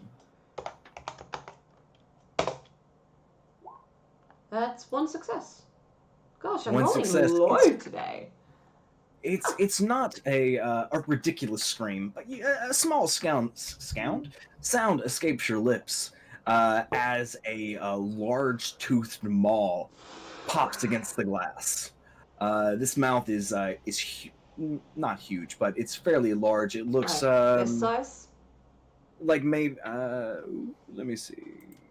Looks like maybe from top of the jaw to bottom of the jaw is probably about 18 inches.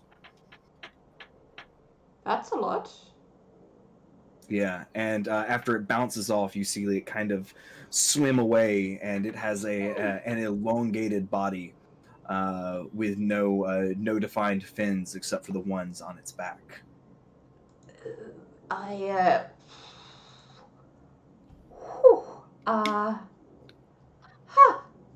That's not a chicken.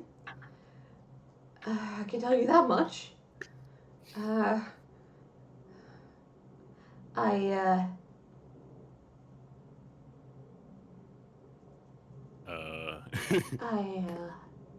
Are you Don't all think right it's a there, gerbil. Mr. Doe?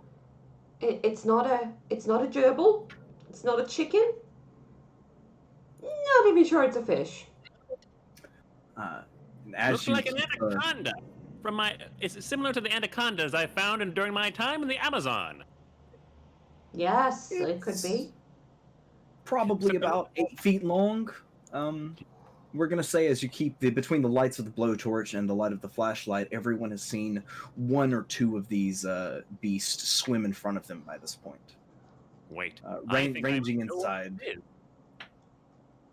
I think I pulled one of I pulled the foot that's on the side of the inside of the aquarium. I pulled that up a little bit.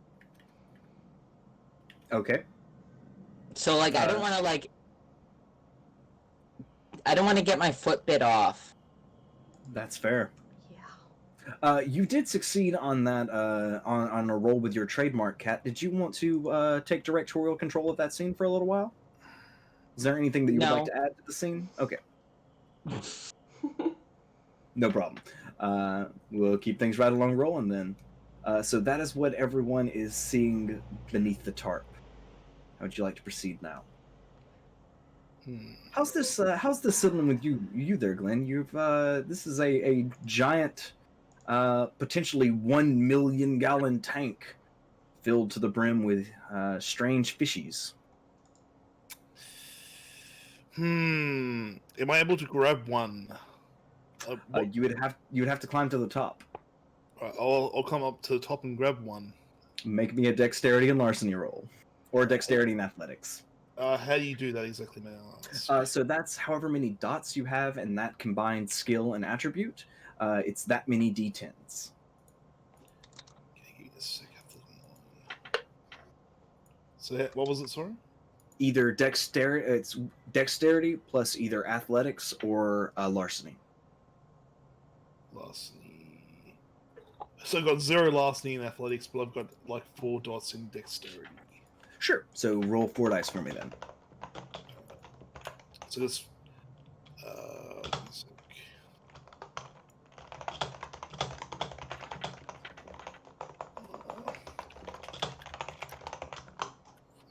4 d10s. 4 d10s. Why didn't that work? Slash R 4 d10s. It's been a while since I've done this, so yeah. No problem, man. No problem. Oh. Oh, sweet roll. Mm-hmm. Yeah. So you're able to get up to the top as well. All right, I'm gonna grab a fish. Does that require another roll? That will, yes, that will Are you- require a. Grabbing an 8-foot long fish, or are you grabbing a fish out of your pocket? What are you grabbing? Oh, actually, yeah. Just asking. Okay. Hey, bud! Hey, bud! And I'm gonna throw a small lunka up to him. His bait. Mhm. Which, of course, you have, being a Lunka breeder. Hey, Everybody has a personal fish in their pocket. Yes, it's I got totally another one normal. over here. I need the, That's what the I got smell them in was. a variety of sizes, bud. I thought the ganja was just going bad. Yeah, so you drop the fish in, and it kind of flounders there for a second, somehow still alive in your pocket. And right as it begins to show life and swim, the water suddenly erupts into kind of mini rapids as the lunka is quickly torn apart, a sea of ketchup floating on atop the water as it is quickly devoured.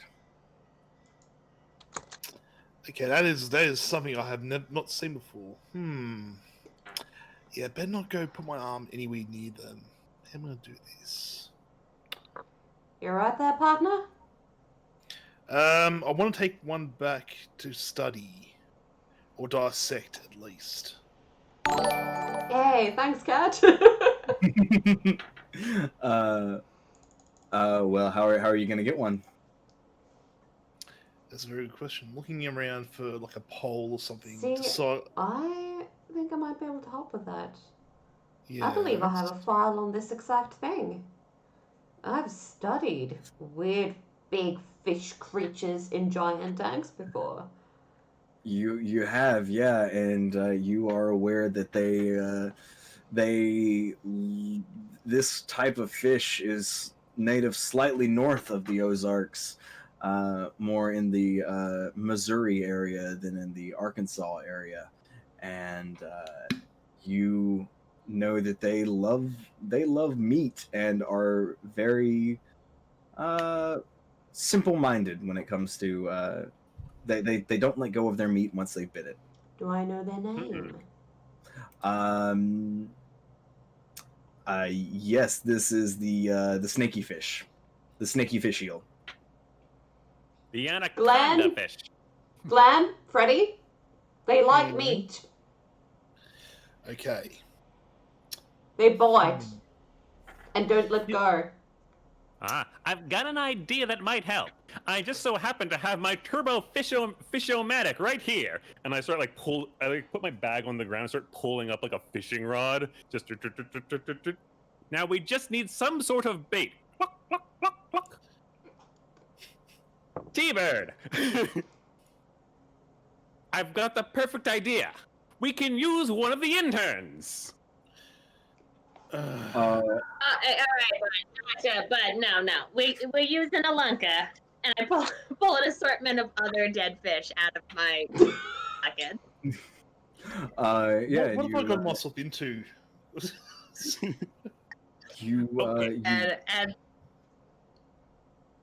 You're able to bait the line. Okay, javelin toss now. Catch the fishomatic fishing rod. Go! Yeah. Yeah, for brevity's sake, we're gonna say it lands perfectly in Freddy's hands. I love the idea that both of you catch it and like neither knows quite what to do with it. That's sort of, both people reaching for the bouquet at a wedding. Yep, that's good. Clearly they have to marry each other now. That's what 3 years of shot put will do for you. That's very uncomfortable. All right. I'll let you go, Freddy. All right. Okay. That's mighty trusting of you. Yes. You drop the line into the water, and no sooner has it hit than you are almost pulled from your perch. Go ahead and make a strength and athletics roll for me. Me? Yes. Are you sure? I'm positive. We have rewriting points for exactly this reason if it doesn't work. Might. My bad. Okay, might in athletics. Yeah. Well, I don't have anything for I don't have anything for athletics. I have one for might. So you're rolling one dice. You better roll me a 10. Better roll me a 10 or cash in that rewrite point. Okay.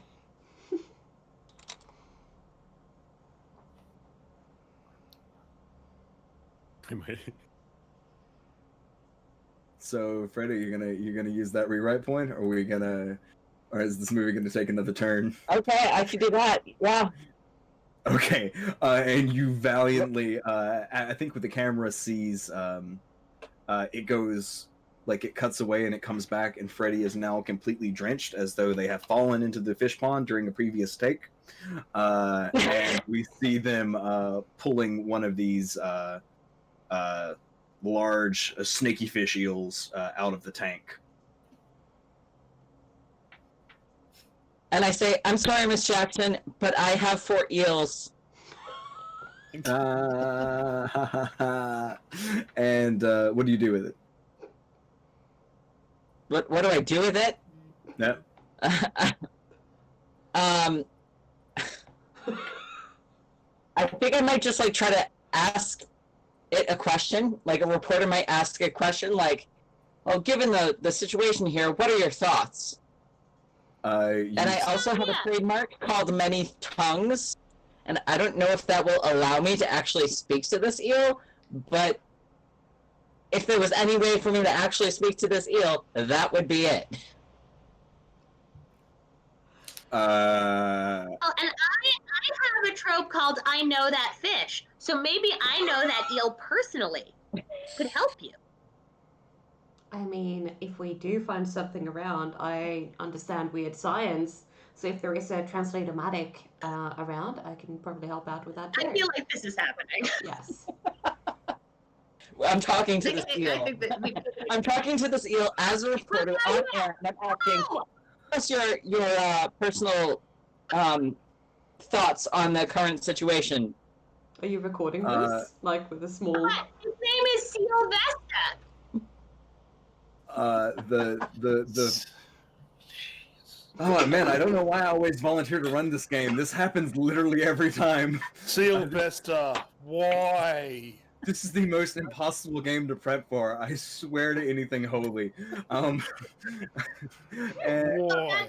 That's how we became friends, bud. We got the same middle name, but this eel goes by his middle name, and I go by T-Bird because my name is Tommy. yeah, so we're gonna say that you asked this eel a question, and due to your many tongues, the fish says, "Whoa, hello, my name is Sylvester," and this startles you, and the fish falls to the ground. And yeah, T-Bird recognizes this fish from a weird drug trip. You see this in an acid business. Okay, question. We had to see you. Yeah, Quick Claude.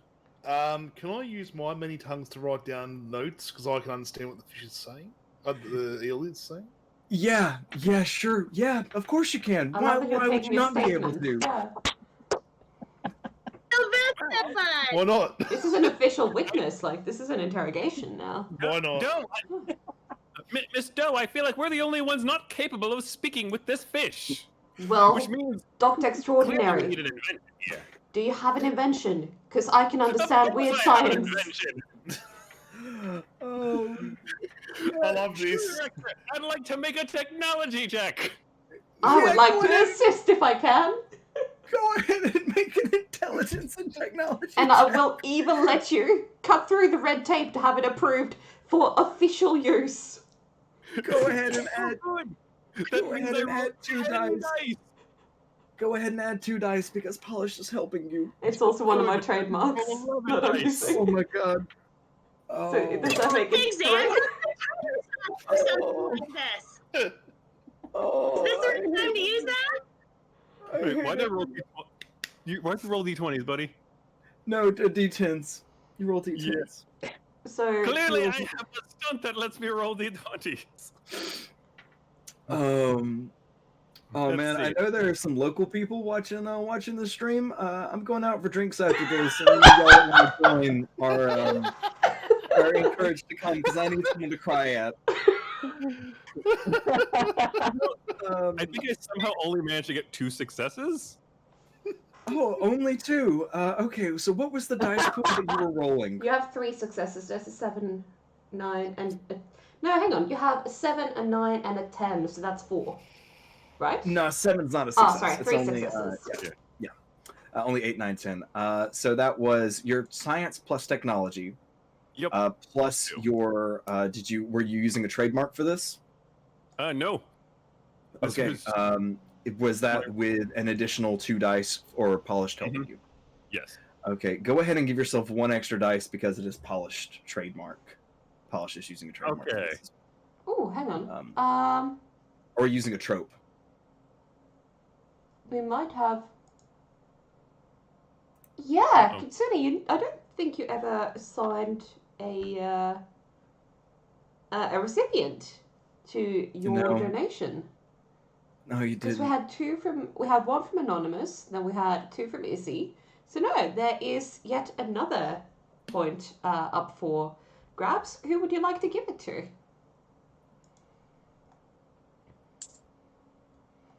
Yeah, I'm real curious about this. Real curious.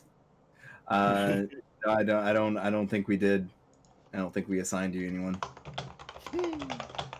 Go ahead and I feel like we do.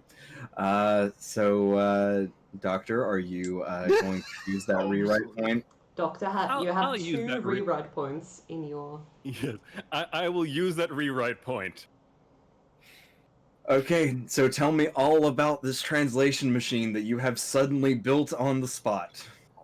Well, as you see, all you need to do is get into this microphone right here, and you can communicate with it, and it can communicate with you. But remember, you have to make sure to twist the wrench here while doing it. Otherwise, it may blow up. Do not twist it backwards. That will also cause it to blow up. Only forwards, and do not twist it faster than 30 revolutions per minute. All right, shall That I will just cause it to blow up. That will cause it to implode. All right, well, I won't be taking notes anymore. Yeah, so the fish says, "Hello, my name is Sylvester. Sylvester the Eel." And Sylvester, are you excited about this upcoming Ozark Fest? I'm so excited! We will reclaim our natural habitat! But Sylvester, Fantastic! are you not Are you so? concerned? What band are you most interested in seeing? The banjos! As soon as they are done playing, we will make our move! Clearly, this thing is evil, and we must kill it. Ask him about Lucille. Ma, we broke up. It's a sore subject. I don't want to talk Oh, about man. Lucille. It's your bud. T-Bird, I've known you since you went to Elva. Oh. You were a leptocephalus. I'm just shocked right now. Hey, Glenn, Yeah, how's this yeah, for yeah. evidence? Yeah, what? Are you, Yeah. A fish. No. His name is Sylvester. Oh, well, so I'm not. Sylvester, bud. Got the same name. We're buds. Have you been noticing anything strange lately in the waters, Sylvester? No, I'm kept in this tank until it is time for me to be free. I mean, prior to that, prior to your capture, your captivity, I should say. No, we were rounded up by our leaders. You haven't heard any mood So you music. were have you? captive. No, not captive. We are going to rule this land. And I think it's around that time that those of you who aren't under the tarp see flashlights land on you, and you hear several voices go, "Bah! Intruders! Get them!" Oh, hold on. The sign is back over there, so we're technically not intruders. Isn't that right, government people? Indeed. And also, yeah, ma'am, sure. ma'am, please step away from the alien. I'm going to try to persuade them to take several steps back. Ideally, walk off the set. Who exactly? Whoever's sort of shining a flashlight in my face. Okay, make a presence and command or persuasion roll. Yeah, so ma'am, step away from the alien is one of my trademarks. Linked to persuasion. Okay. So that's persuasion fine. And presence. Where's my presence? +2. Ooh. Oh, excuse me. And another There's plus something 2, wrong did with you say? it. Oh, everything hurts. So you gave me just clarifying, you gave me a +2? Yes, for you using your trademark. It's 1 9, but there's also 2 1s in there. That's fine. You had one success. So it's not a critical failure, but it's not enough to succeed. Well,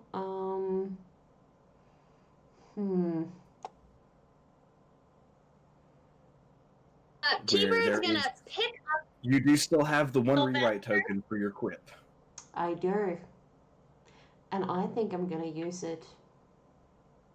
All right. How are you going to influence the scene? So I think that effectively, I think they do indeed try to step away from the alien. And I think they're going to take the approach that alien is also a concept that applies to people who are not from the area. So they're going to keep walking until they know for sure that they're not near any person who could be an alien in any sense of the word. Okay, so they're gonna keep walking for a little bit, and that's gonna buy T-Bird enough time to Yes. do what? I don't know. Oh, That's so up to T-Bird T-Bird. is gonna take Sylvester and kind of like wrap him around and keep talking to him. And Go ahead and just make I was gonna use the drill. just make a Go ahead. just make a like a charisma and I don't know persuasion or culture. Make a Persuade- roll. Make a roll. I want to see how much Sylvester likes you. Wait, I know how to help this out. What I always carry with me my personal boombox, which has my fish affecting mood music with it. Here you go, T-Bird. Okay, go ahead. How about survival and composure? I'm gonna say no. Resolve. This has definitely got to be charisma, or presence. Okay. It was like, we don't have one of those, but that should work. Yeah. Okay, presence and what else? And can it be survival? Because I know how to handle eels, or is there something else? Sure. You've broken me. Do you see this face? This is the face of a broken man at this point. Yes, of course. Actually, Survival. You're having a conversation with an eel draped around your neck like a feather boa. Of course, survival. What else is applicable? And give yourself a plus 3. because I rolled 4 successes. Did you add your plus 3? I didn't. The I doctor's got helping 2 you. 10. Oh, I can roll some more. Yeah, go ahead and roll 3 more dice on that.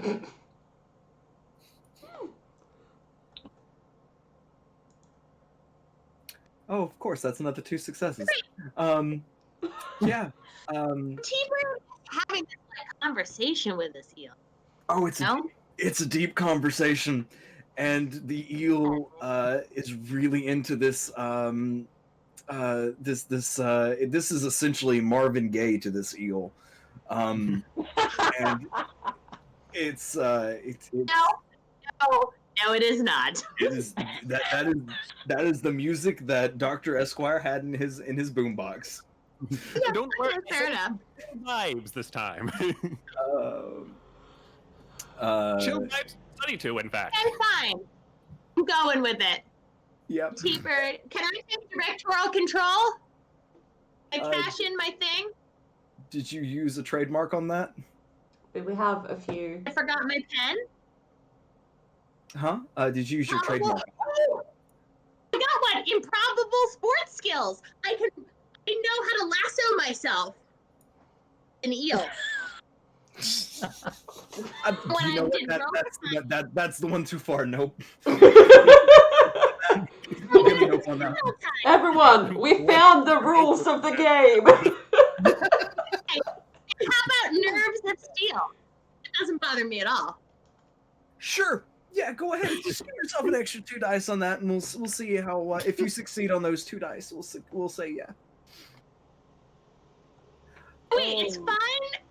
It's fine for him to make the eel romantically inclined, but it's not. But I can't like it back.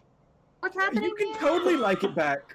You can totally like it. I'm not telling you that you. Yeah, I mean that would have succeeded if that was attached to the rest of the roll anyway. That would have succeeded. Yeah, go ahead and take directorial control. Yeah. I think that that T-Bird and the eel, Sylvester, are going back to the wagon, and I've got a big like fish tank in there. Maybe like a hot tub. Thank you for the raid, Raven. We appreciate that so much. Shit. Yay! And we're going back to the hot tub. Thanks, Raven. Knock it all over and get the Hey, director, I used one of my things to get the directorial control, but I didn't really use a directorial control on it. Can I do that for Yeah. 1 split second? Yeah. one What's split. up? What's up? What's up? So right in this very moment, I'm effectively the director. I'm effectively you, right? Yeah, you're effectively me. Yeah. If I didn't know better, I'd think I was surrounded by monsters. What? All right, so that's his quip. That's okay. All right, everybody, hands up. And we're gonna vote in 3, 2, 1. All right. Pretty positive. Thank you. So you What have- that? How many points of being able to assume control now? Is that 3? Or have you This spent is a one? group one. This is a group one, Oh. so it's up to whoever. Cool. Yes, Raven. You know, so many of us got our start on your Mm. channel. We're so happy that you stopped by to rate us. We really appreciate it. We are in the midst of a new game of They Came From Beneath the Sea, a little story I titled Eel Intentions Be Damned. And at the moment, there is an amorous eel wrapped around T-Bird's neck, uh, while there are guards that assume that the entire party is aliens. And Kind of walking huddling in away. fear from the background. To let y'all know, those of you who have just started the raid, this is a charity game. We are raising money for the Bell Project, which is an absolutely fantastic cause. We have reached 130% of our goal for the moment. Any donations that you make will give the cast a free reroll. And any donations of $10 or larger, I will personally DM a game of your choice for you and up to 4 friends, just a single one shot. Yeah, so make sure you have whispers enabled if you decide to donate that amount, and we'll be in touch with you to try to keep raising money for this good cause. Yeah. Okay. So yeah, you have another rewrite point because of that quip. And I love getting rewrite points by picking on the GM. no, it's fine. It's fine, everyone. I'm pouring my heart out for a charity game, and y'all are breaking me. No, it's fine. I'm enjoying this so much. Yep. Yeah. Hmm. So it's at about this point that the guards begin opening fire with small arms. You can see them holding pistols and a few other things. And around you, the landscape begins to explode as though they're shooting rocket launchers and other such things. Fire begins to burst from bushes, and trees are falling in the distance. How does the party react? Well, I'm in the bag wagon with the eel. Okay. I It's just chatting. It's using those old bar chat up lines. So hey, what's your sign? I'm a Pisces. think I want to remember the fact that I work for the Grey Men. I'm wearing a grey suit, and I've got a badge and I've got a gun. And I want to provide covering fire so that T-Bird can continue this conversation without being interrupted by rude bullets. Okay. Go ahead and roll me an aim plus dexterity, and we're gonna see how either aim or resolve plus dexterity, and we're gonna see how well you hold yourself to give It covering is one fire. of my trademarks related to aim, so I'm going to go with that. Excellent. Do you want to use dexterity or composure? Not resolve, composure. Composure, please. Okay, cool. Go ahead and make that roll.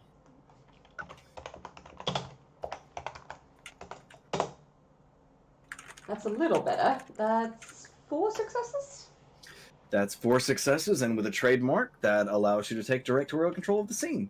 It's perfect. So, what's going to happen is full on Monty Python style is that this is going to provide background music so that this conversation can happen.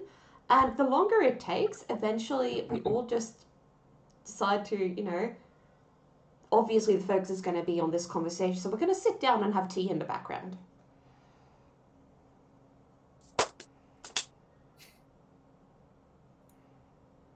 Lunch break for the cast. Yeah, I mean union rules. Mm-hmm. Union rules. Okay. So there's still the sound effects of guns and explosions and everything, but through the windshield of the Shaggin' Wagon, we see that the rest of the cast has set up like a little folding table used for poker, and is having I don't know. This is Arkansas, so they're probably having a hearty breakfast of biscuits and gravy. And yeah, there's definitely eggs. It's kind of a Brenner. It's a Brenner situation. And yeah, so who is in the shaggin' wagon? I mean, Um, I'm having biscuits and gravy, so I'm busy. I feel like Freddie Vinny, would are have you wanted to in there? follow the wheel and continue like asking questions. Okay. Yeah. I am definitely in there, along with several other interns of mine that I have Okay. employed. People in this band. One of very- the interns has like it looks like blood packs have exploded on their shirt, but they are listening and taking notes of the conversation. Calliope, go ahead and take the lead on this conversation then. Sylvester, what are you Well. doing all the way down here? Well, we were planning an invasion. Sylvester? Yeah, if you invade the land, you're gonna die. Not every place has a hot tub in it. No, we're going to Like in flood this the river. band. We're going to flood the river till we find this will be our new home, an eerie utopia. I think Freddie comes in Well, that doesn't sound totally terrible. precisely. What is that? What? Where do you intend to get the water to flood this river? Make a persuasion and charisma or manipulation and persuasion roll for me. Me? There. Yes. You're trying to get the scoop, ain't you? Yeah, I'm trying to get the scoop. Sylvester. That's sick. Sorry, go ahead. My bad. All right. So that's manipulation plus persuasion.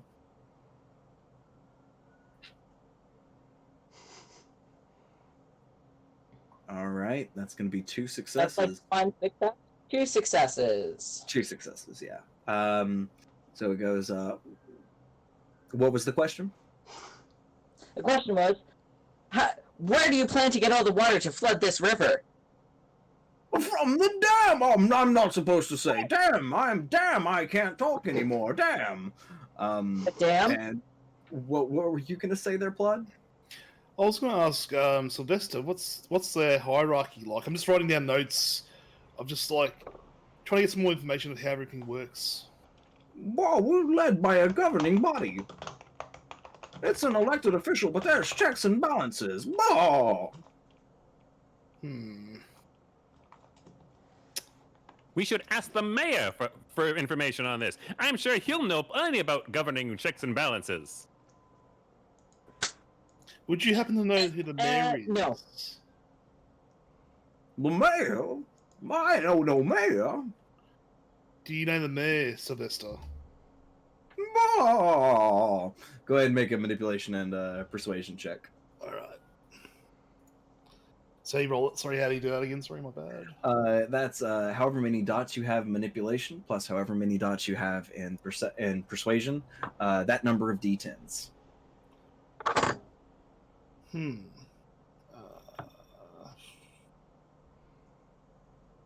Alright. I have 2 d10s. That's all I get for that. Yeah. Whew. Yeah.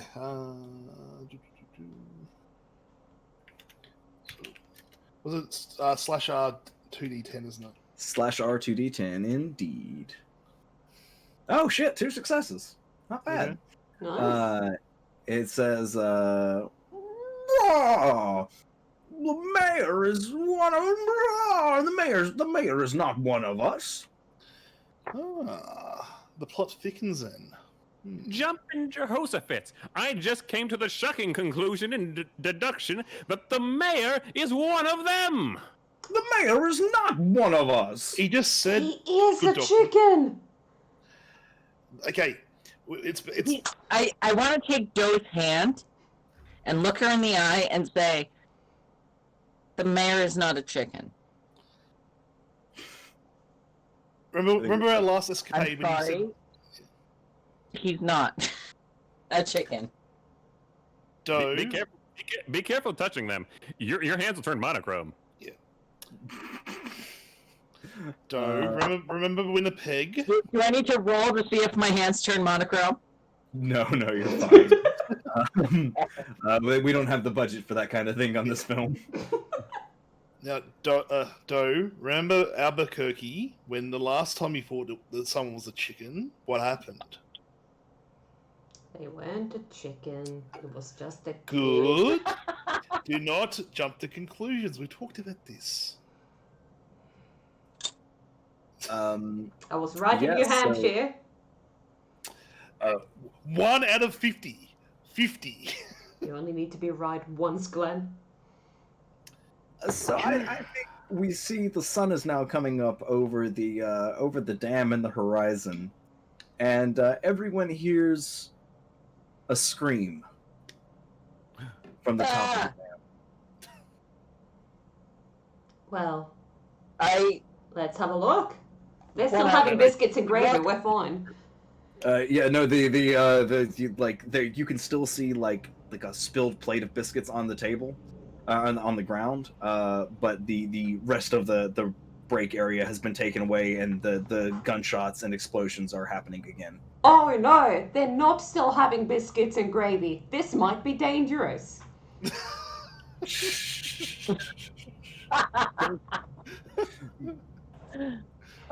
We should be careful. Oh dear. Yes. Don't worry, okay. I got a plan. That's We'll run them over. does anybody have any binoculars or something? I mean, Oh, probably. you can use in the these. van, sure. Yeah. Yes, maybe. he has the secret cache trope. So yeah, there's a pair of binoculars in the van. Sweet.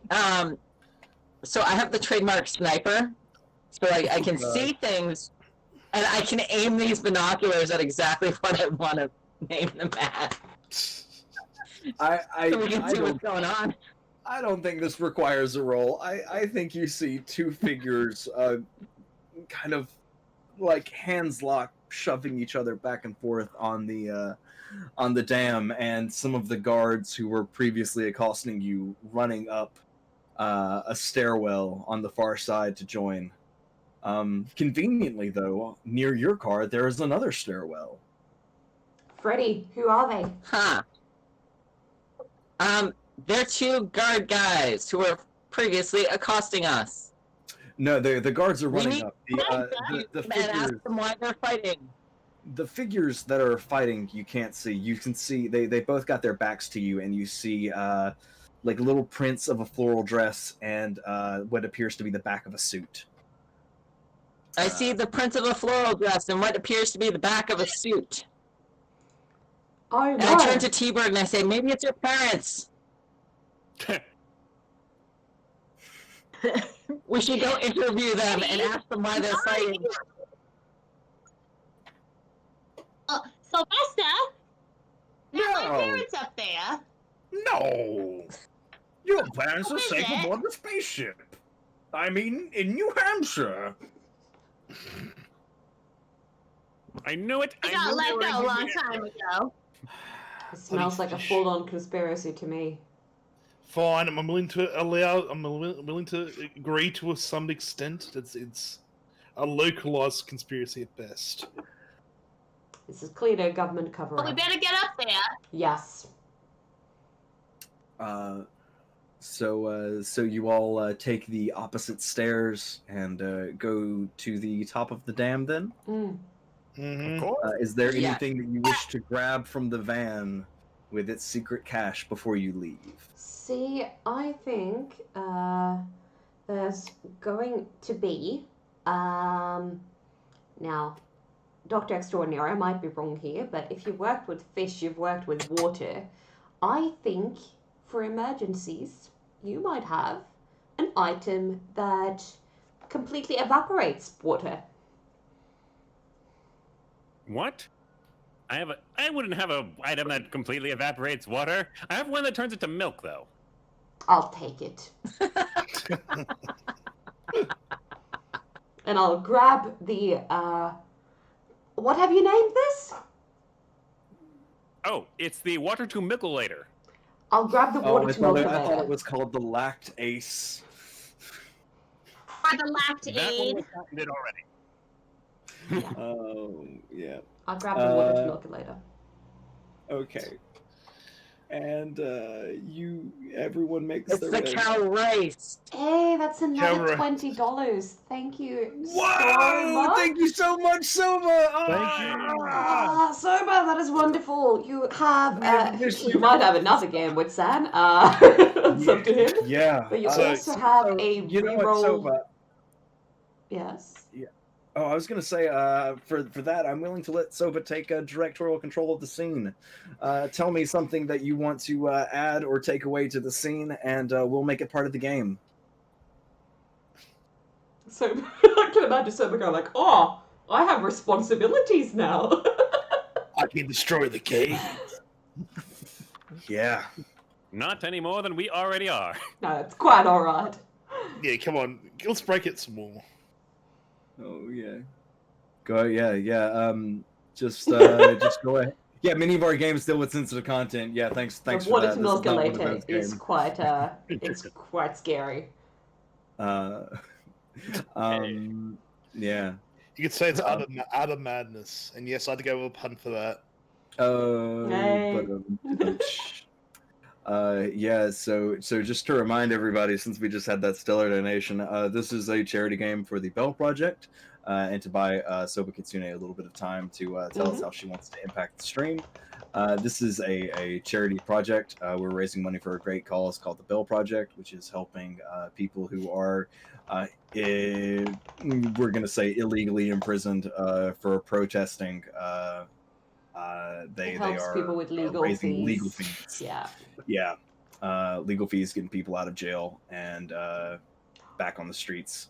So it's a super good, super important cause.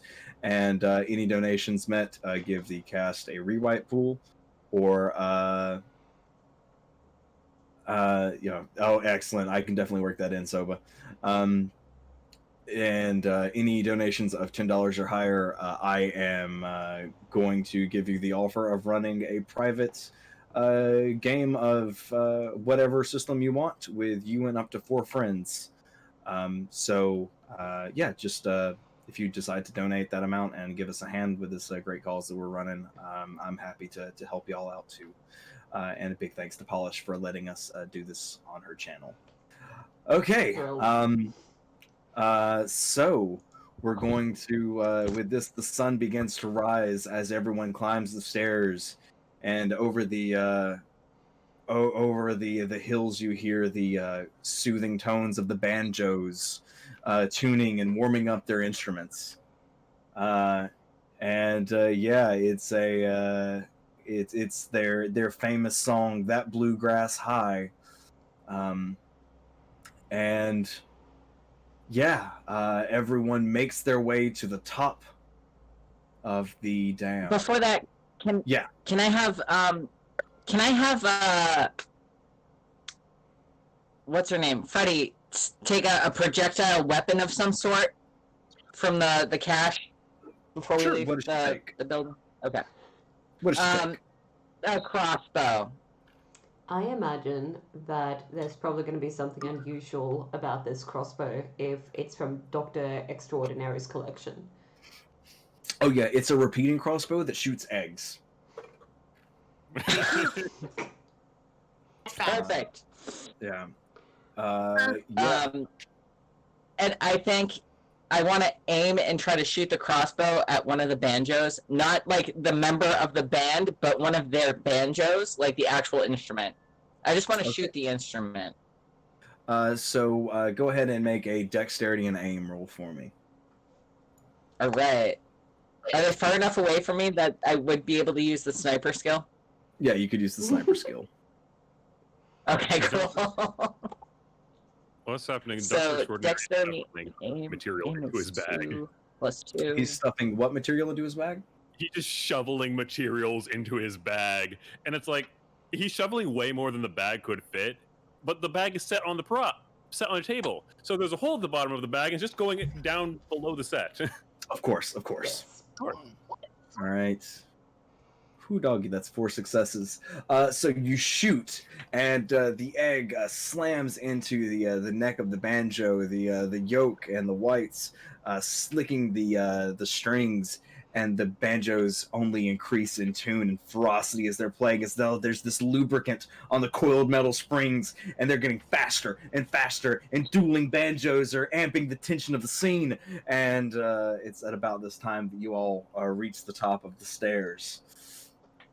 I'd like to just put into your mind that Seal Master is still wrapped around, and so I have one of those oldie-timey perfume bottles that I'm like spritzing him with so he doesn't die. Yeah. In one hand, Okay. Yeah. because we're like soulmates now.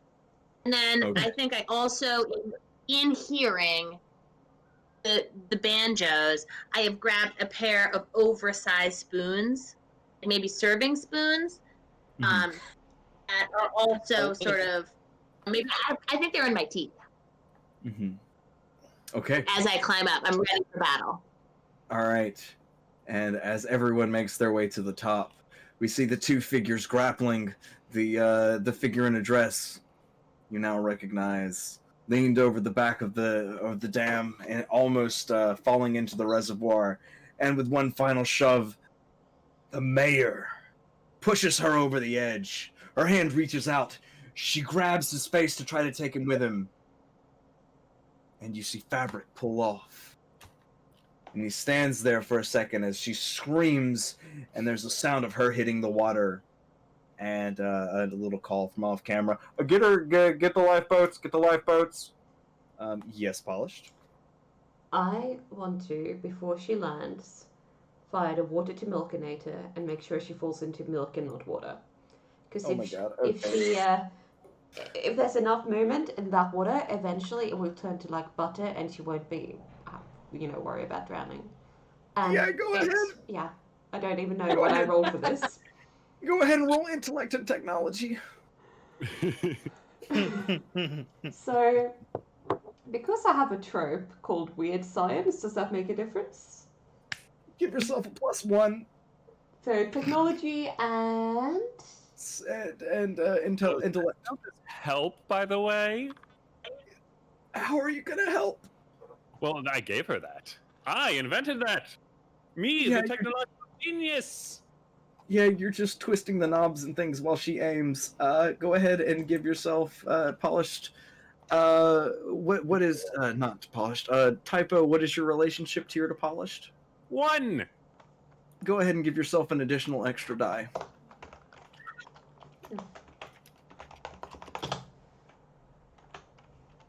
Oh boy. there's at least 3, 3, 4. 4. Ooh. 4 successes. Yeah. And she lands on a thick pad of butter. Or it just look. It's a piece of yellow styrofoam that's floating on the water, but it's obviously styrofoam, but it smells like butter. And in the corner, you see a little branding pop up of "I can't believe it's only margarine." Pop up at the bottom of the screen. It's a Scotch product. Now, I really. Sorry. I'm sorry. I really like that they got the styrofoam for the appearance, but managed to make it smell like butter. Yeah, of course. R&D, so props department. And, but yeah, I want to make sure that I keep this thing firing, and the whole dam is going to turn to butter. So we're going to keep this going while everything else is happening. Okay. The rest of you who aren't focused on the butterization of the reservoir, you see this figure stand up, no longer wearing a human head, but with a few wiggling little tendrils coming from the collar of its jacket, and you hear it say, "I'm sorry, Miss Jackson. I am 4 eels. I hope I didn't make your daughter cry, but I am cerebral fish and not a guy."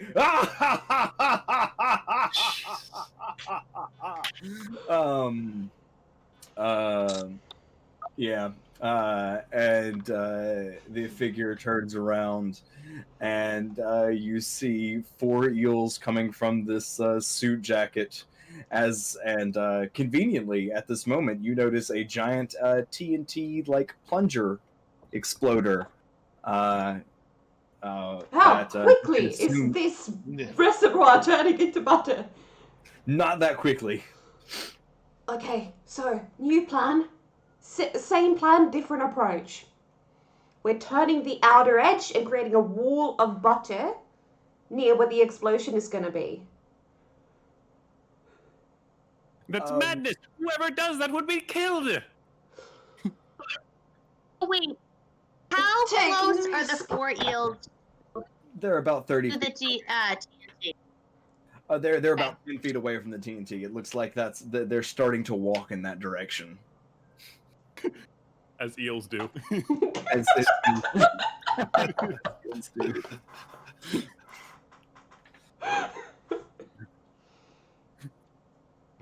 Walk with me. Sorry, I'm completely lost. As Eels do. Yeah. No, there's so for clarification purposes, the mayor has been revealed to be 4 eels after apologizing to Miss Jackson for making her daughter cry. There is a TNT plunger near them, and it appears as though they're going to blow up the dam. The reservoir on the other side of the dam is being filled with butter, and on the not water-filled side of the dam, the banjos are playing at an increasingly blistering speed. Freddy, Okay. how's that crossbow going? I aim the crossbow at the mayor. Okay, go ahead and Which of make the an. 4 eels? Which one of the ahead. 4? Yes. The mayor, this Sylvester's going to pipe up and say, "I told you, the mayor's not 1 of us. The mayor's 4 of us." Oh, jeez. We only have 3 people. I want to cast Charm Person on Sylvester. Cut! That's the wrong genre, kid. I'm sorry, I just came out of porno. Like, it's very difficult for me to, transition. But on Play the flip the side, I'm bard. very used to walking out of the scene covered in a lot of shit. Literally. Go ahead and make an aim and dexterity roll. No sniper this time. You're too close. I Okay. love that my stream is normally rated PG-13, but Yeah, occasionally we bring in references from shows I- and movies that aren't. This is a charity game, everyone. Of course, it's going to get naughty. Of course. Yes. Those naughty. I have 4 successes. It's not the first time in the Victoria there was a reference to 4 vibrators. successes for 4 eels. Yeah, the crossbow is repeating, and you manage to smash an egg in each of the eel's face, and they stumble and take a few steps to the side. At this moment, the eels are the security guards on the far side are going to start firing neon green colored rays that shoot lightning bolts clearly added in post. And I'm going to make 5 roll. I'm gonna roll a D4. D4? Yeah, D4. Since there are 5 of you, I'm gonna roll a D5, and one of you.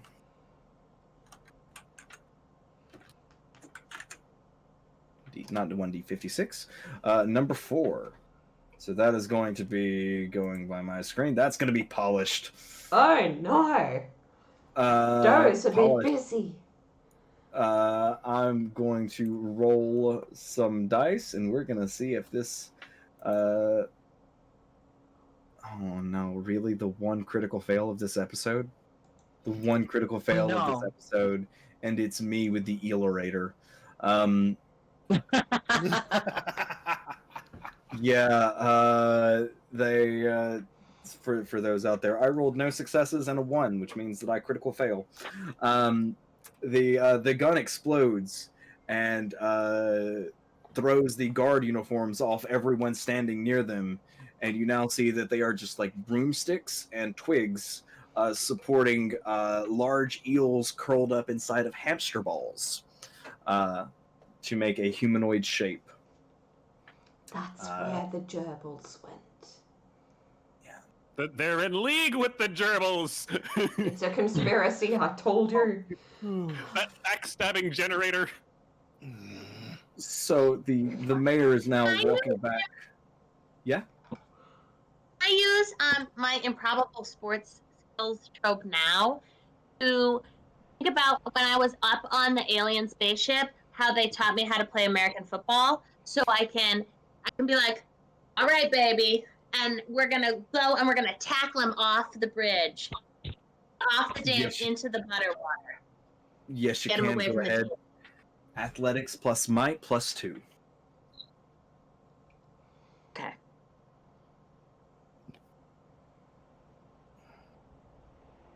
It's not like a lot. It's a lot of things.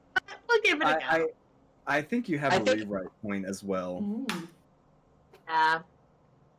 So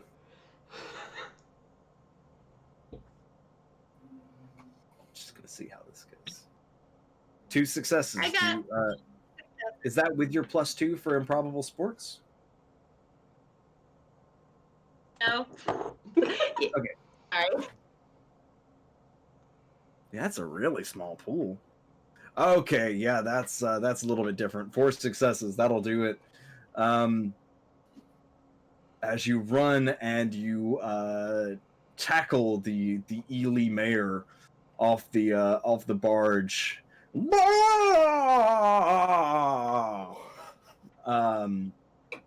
Does anyone try to save T-Bird as they fly off the bridge? Because I'd also like to think that maybe T-Bird also improbably knows how to do dramatic diving, like Olympic diving. That might be the other thing that the aliens prepared him for. Well, Sounds like an improbable sport. Yeah, that would still you would still have directorial control. So if nobody wants to catch T-Bird, then that's exactly what we see. We see T-Bird flying off the edge of the bridge, the edge of the dam, and doing a perfect swan dive into the butter. Could I try to catch T-Bird? Of course you could. How are you going to try to catch? Okay. Well, I always have my Dr. Extraordinary's magic rope maker. Turn any long-length object into a series of ropes. And I'm going to point it at the eels that weren't the security guard eels. And I'm going to turn them into and we'll have to hang each other into ropes.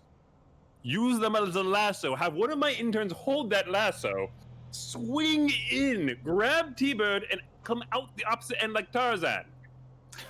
Okay, we're going to compromise then. Go ahead and make a cunning and technology roll.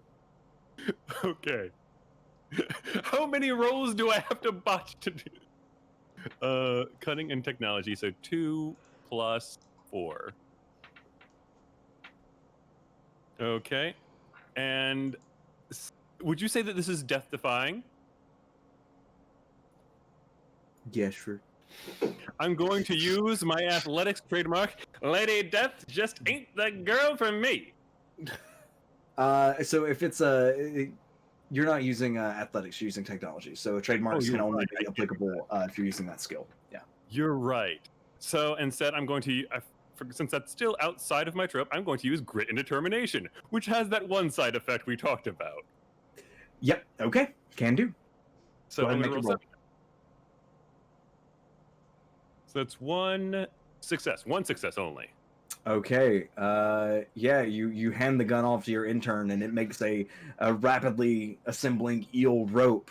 As T-Bird comes to the surface in the butter, struggling to maintain buoyancy, she grabs on and is quickly hauled back up. However, the intern's arm is rapidly being devoured by the eels, and we see them fall to the ground screaming, and the camera cuts away to T-Bird climbing the dam as though he's rappelling, and then it cuts back to just a mannequin missing its right arm, covered in ketchup. Don't worry, T-Bird. I always do my best to take care of my interns. Yeah. And with that, the banjos finish their guitar, their banjo riff. From the styrofoam raft in the butter below, you hear Miss Jackson go, "Oh, Jane, oh Doe, you're my hero." And the banjos move into their final song as the sun fully rises over the dam, and we see our end credits.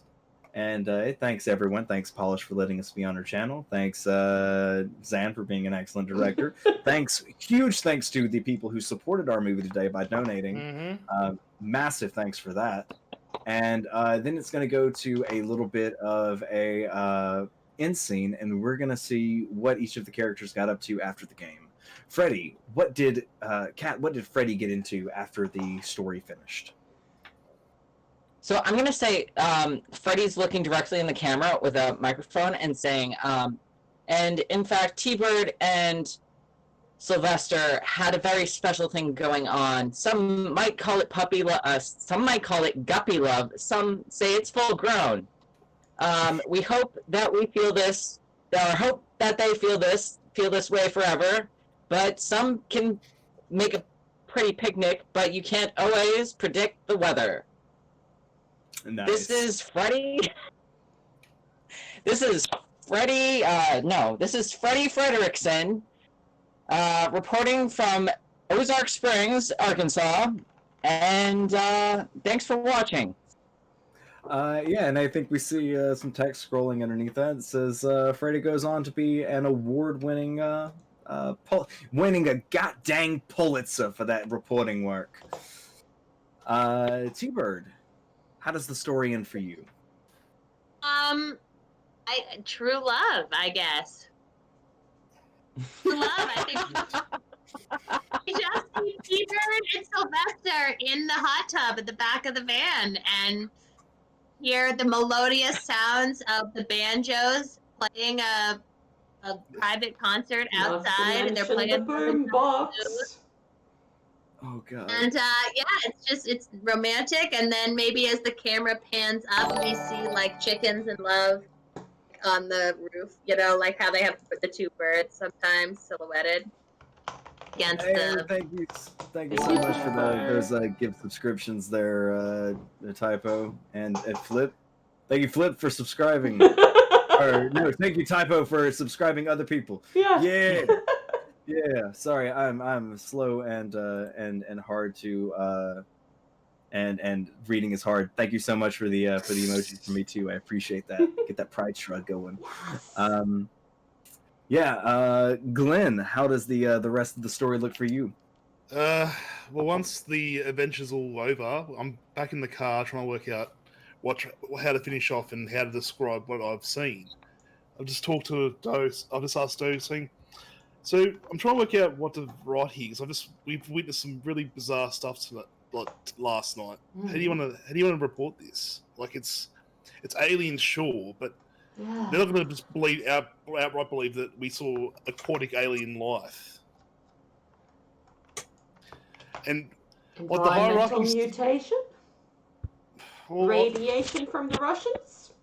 Well, I'm just trying to work out, like, do we put it down, like, what would we say, like, was it like some governing body has come down to Ozark Springs and tried to take over the US from the inside out? When in doubt, it's the commies. They'll always believe that. We've detected people. That's the important part. Yeah, I'm just not comfortable with the phrase aquatic alien overlords, to be honest. It just doesn't make sense. Well, okay, everybody, that was Glenn's quip. It's a little late to use a rewrite. Yeah, I know. I was just trying. The whole game, I've been trying to work out how to get in there.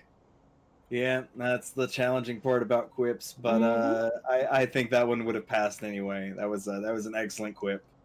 That's called building, and then trying to build it into the conversation. Anyway, so what are we gonna do, Doe? What do you want to do? Like, do you want to make it like to say we witnessed something happen and just put it down to the drinking water was polluted by something, or I mean, I know what really happened.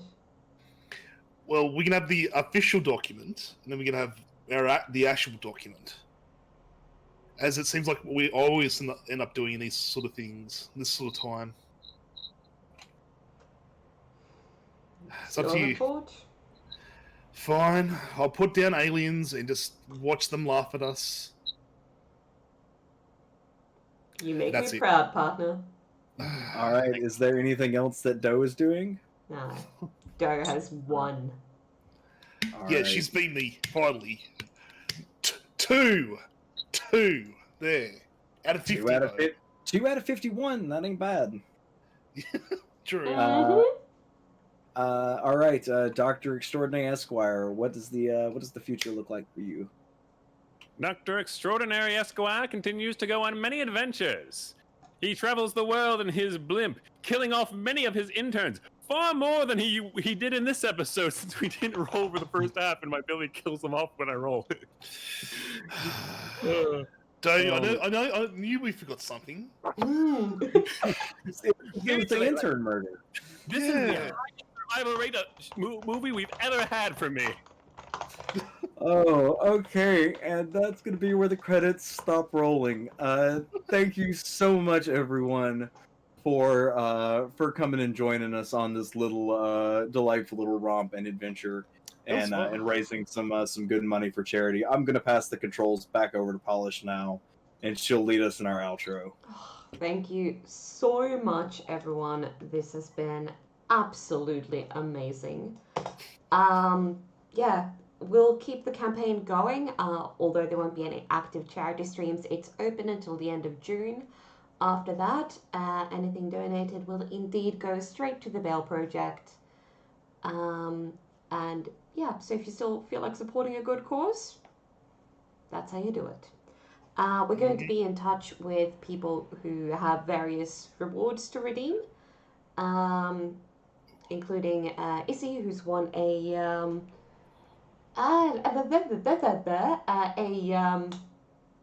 PDF of Victoria.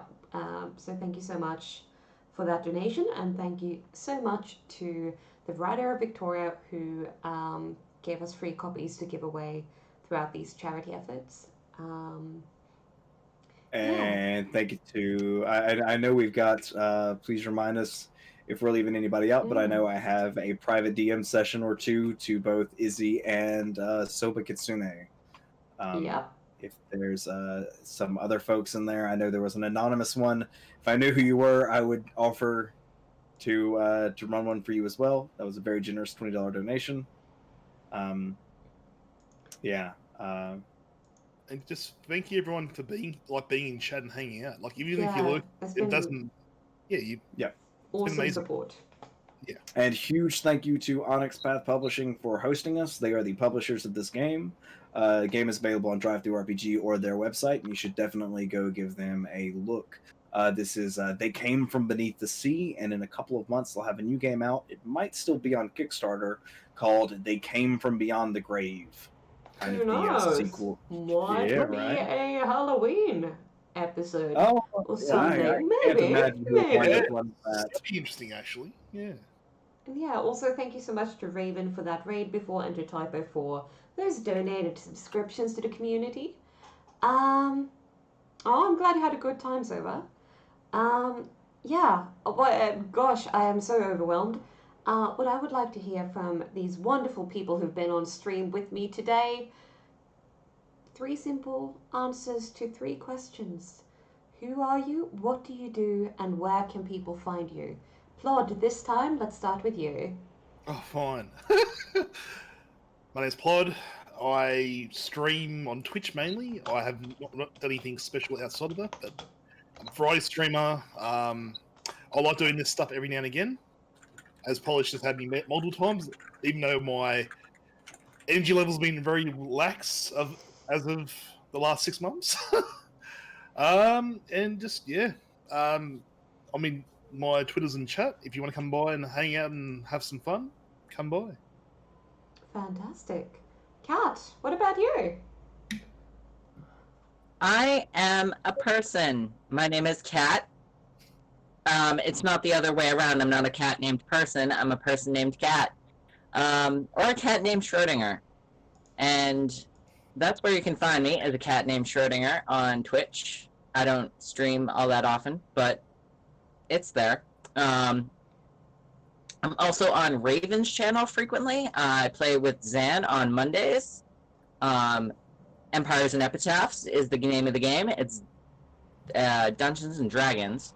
And I play a Monsters of the Week with Polished Cryptid, also on Raven's channel, called Where Things Go South. Fantastic. And it's fun. We do things. No one else It's all plays good. with you.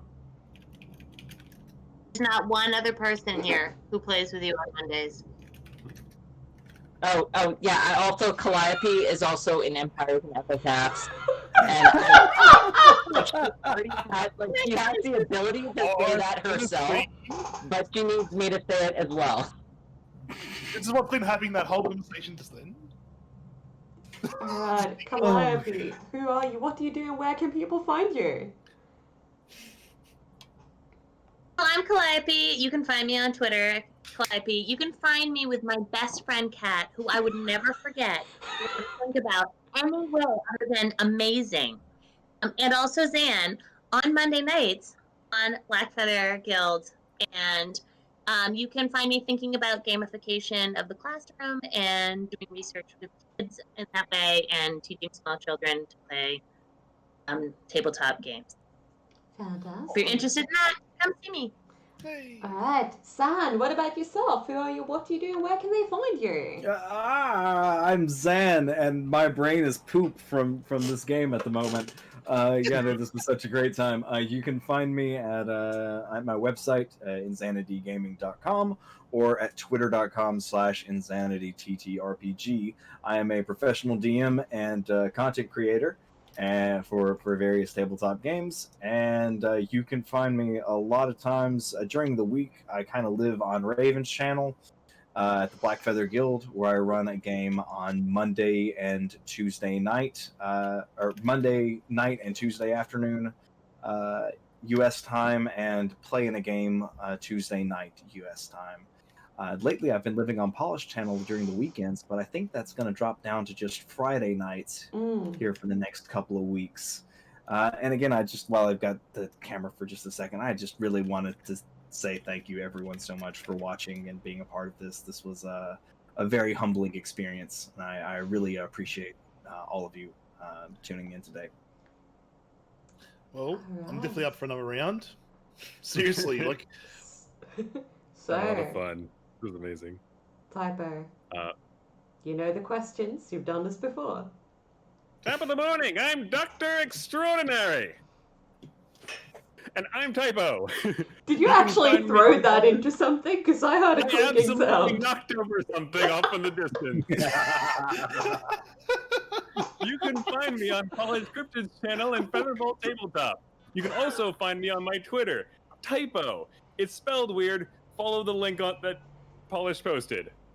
Scroll up if you need to, because I posted it so many times.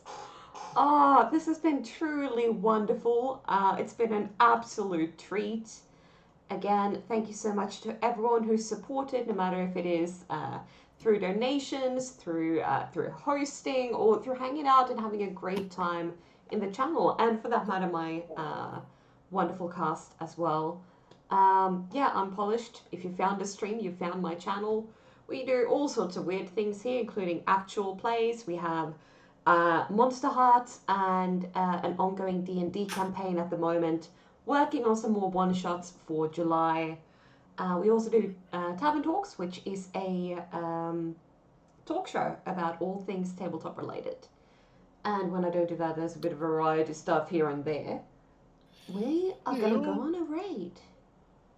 Can I make a suggestion for the raid, actually? Yes. Another charity stream called Retro Block Party. They're doing stuff for the Trevor Project. Oh, that's a great charity. Yeah, I've got several people who are doing stuff for that charity, and I don't... did you say Retro... Block Party. It's I was meant to do that last night or yesterday, but my connection's been stuffed.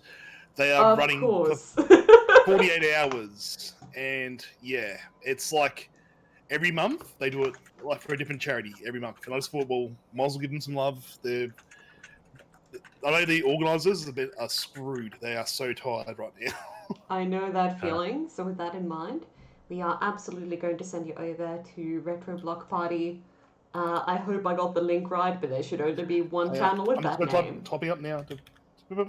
I've got it. Just making sure. Yeah, no, it's for the Trevor Project, so that is indeed where we are going. I hope you all join us.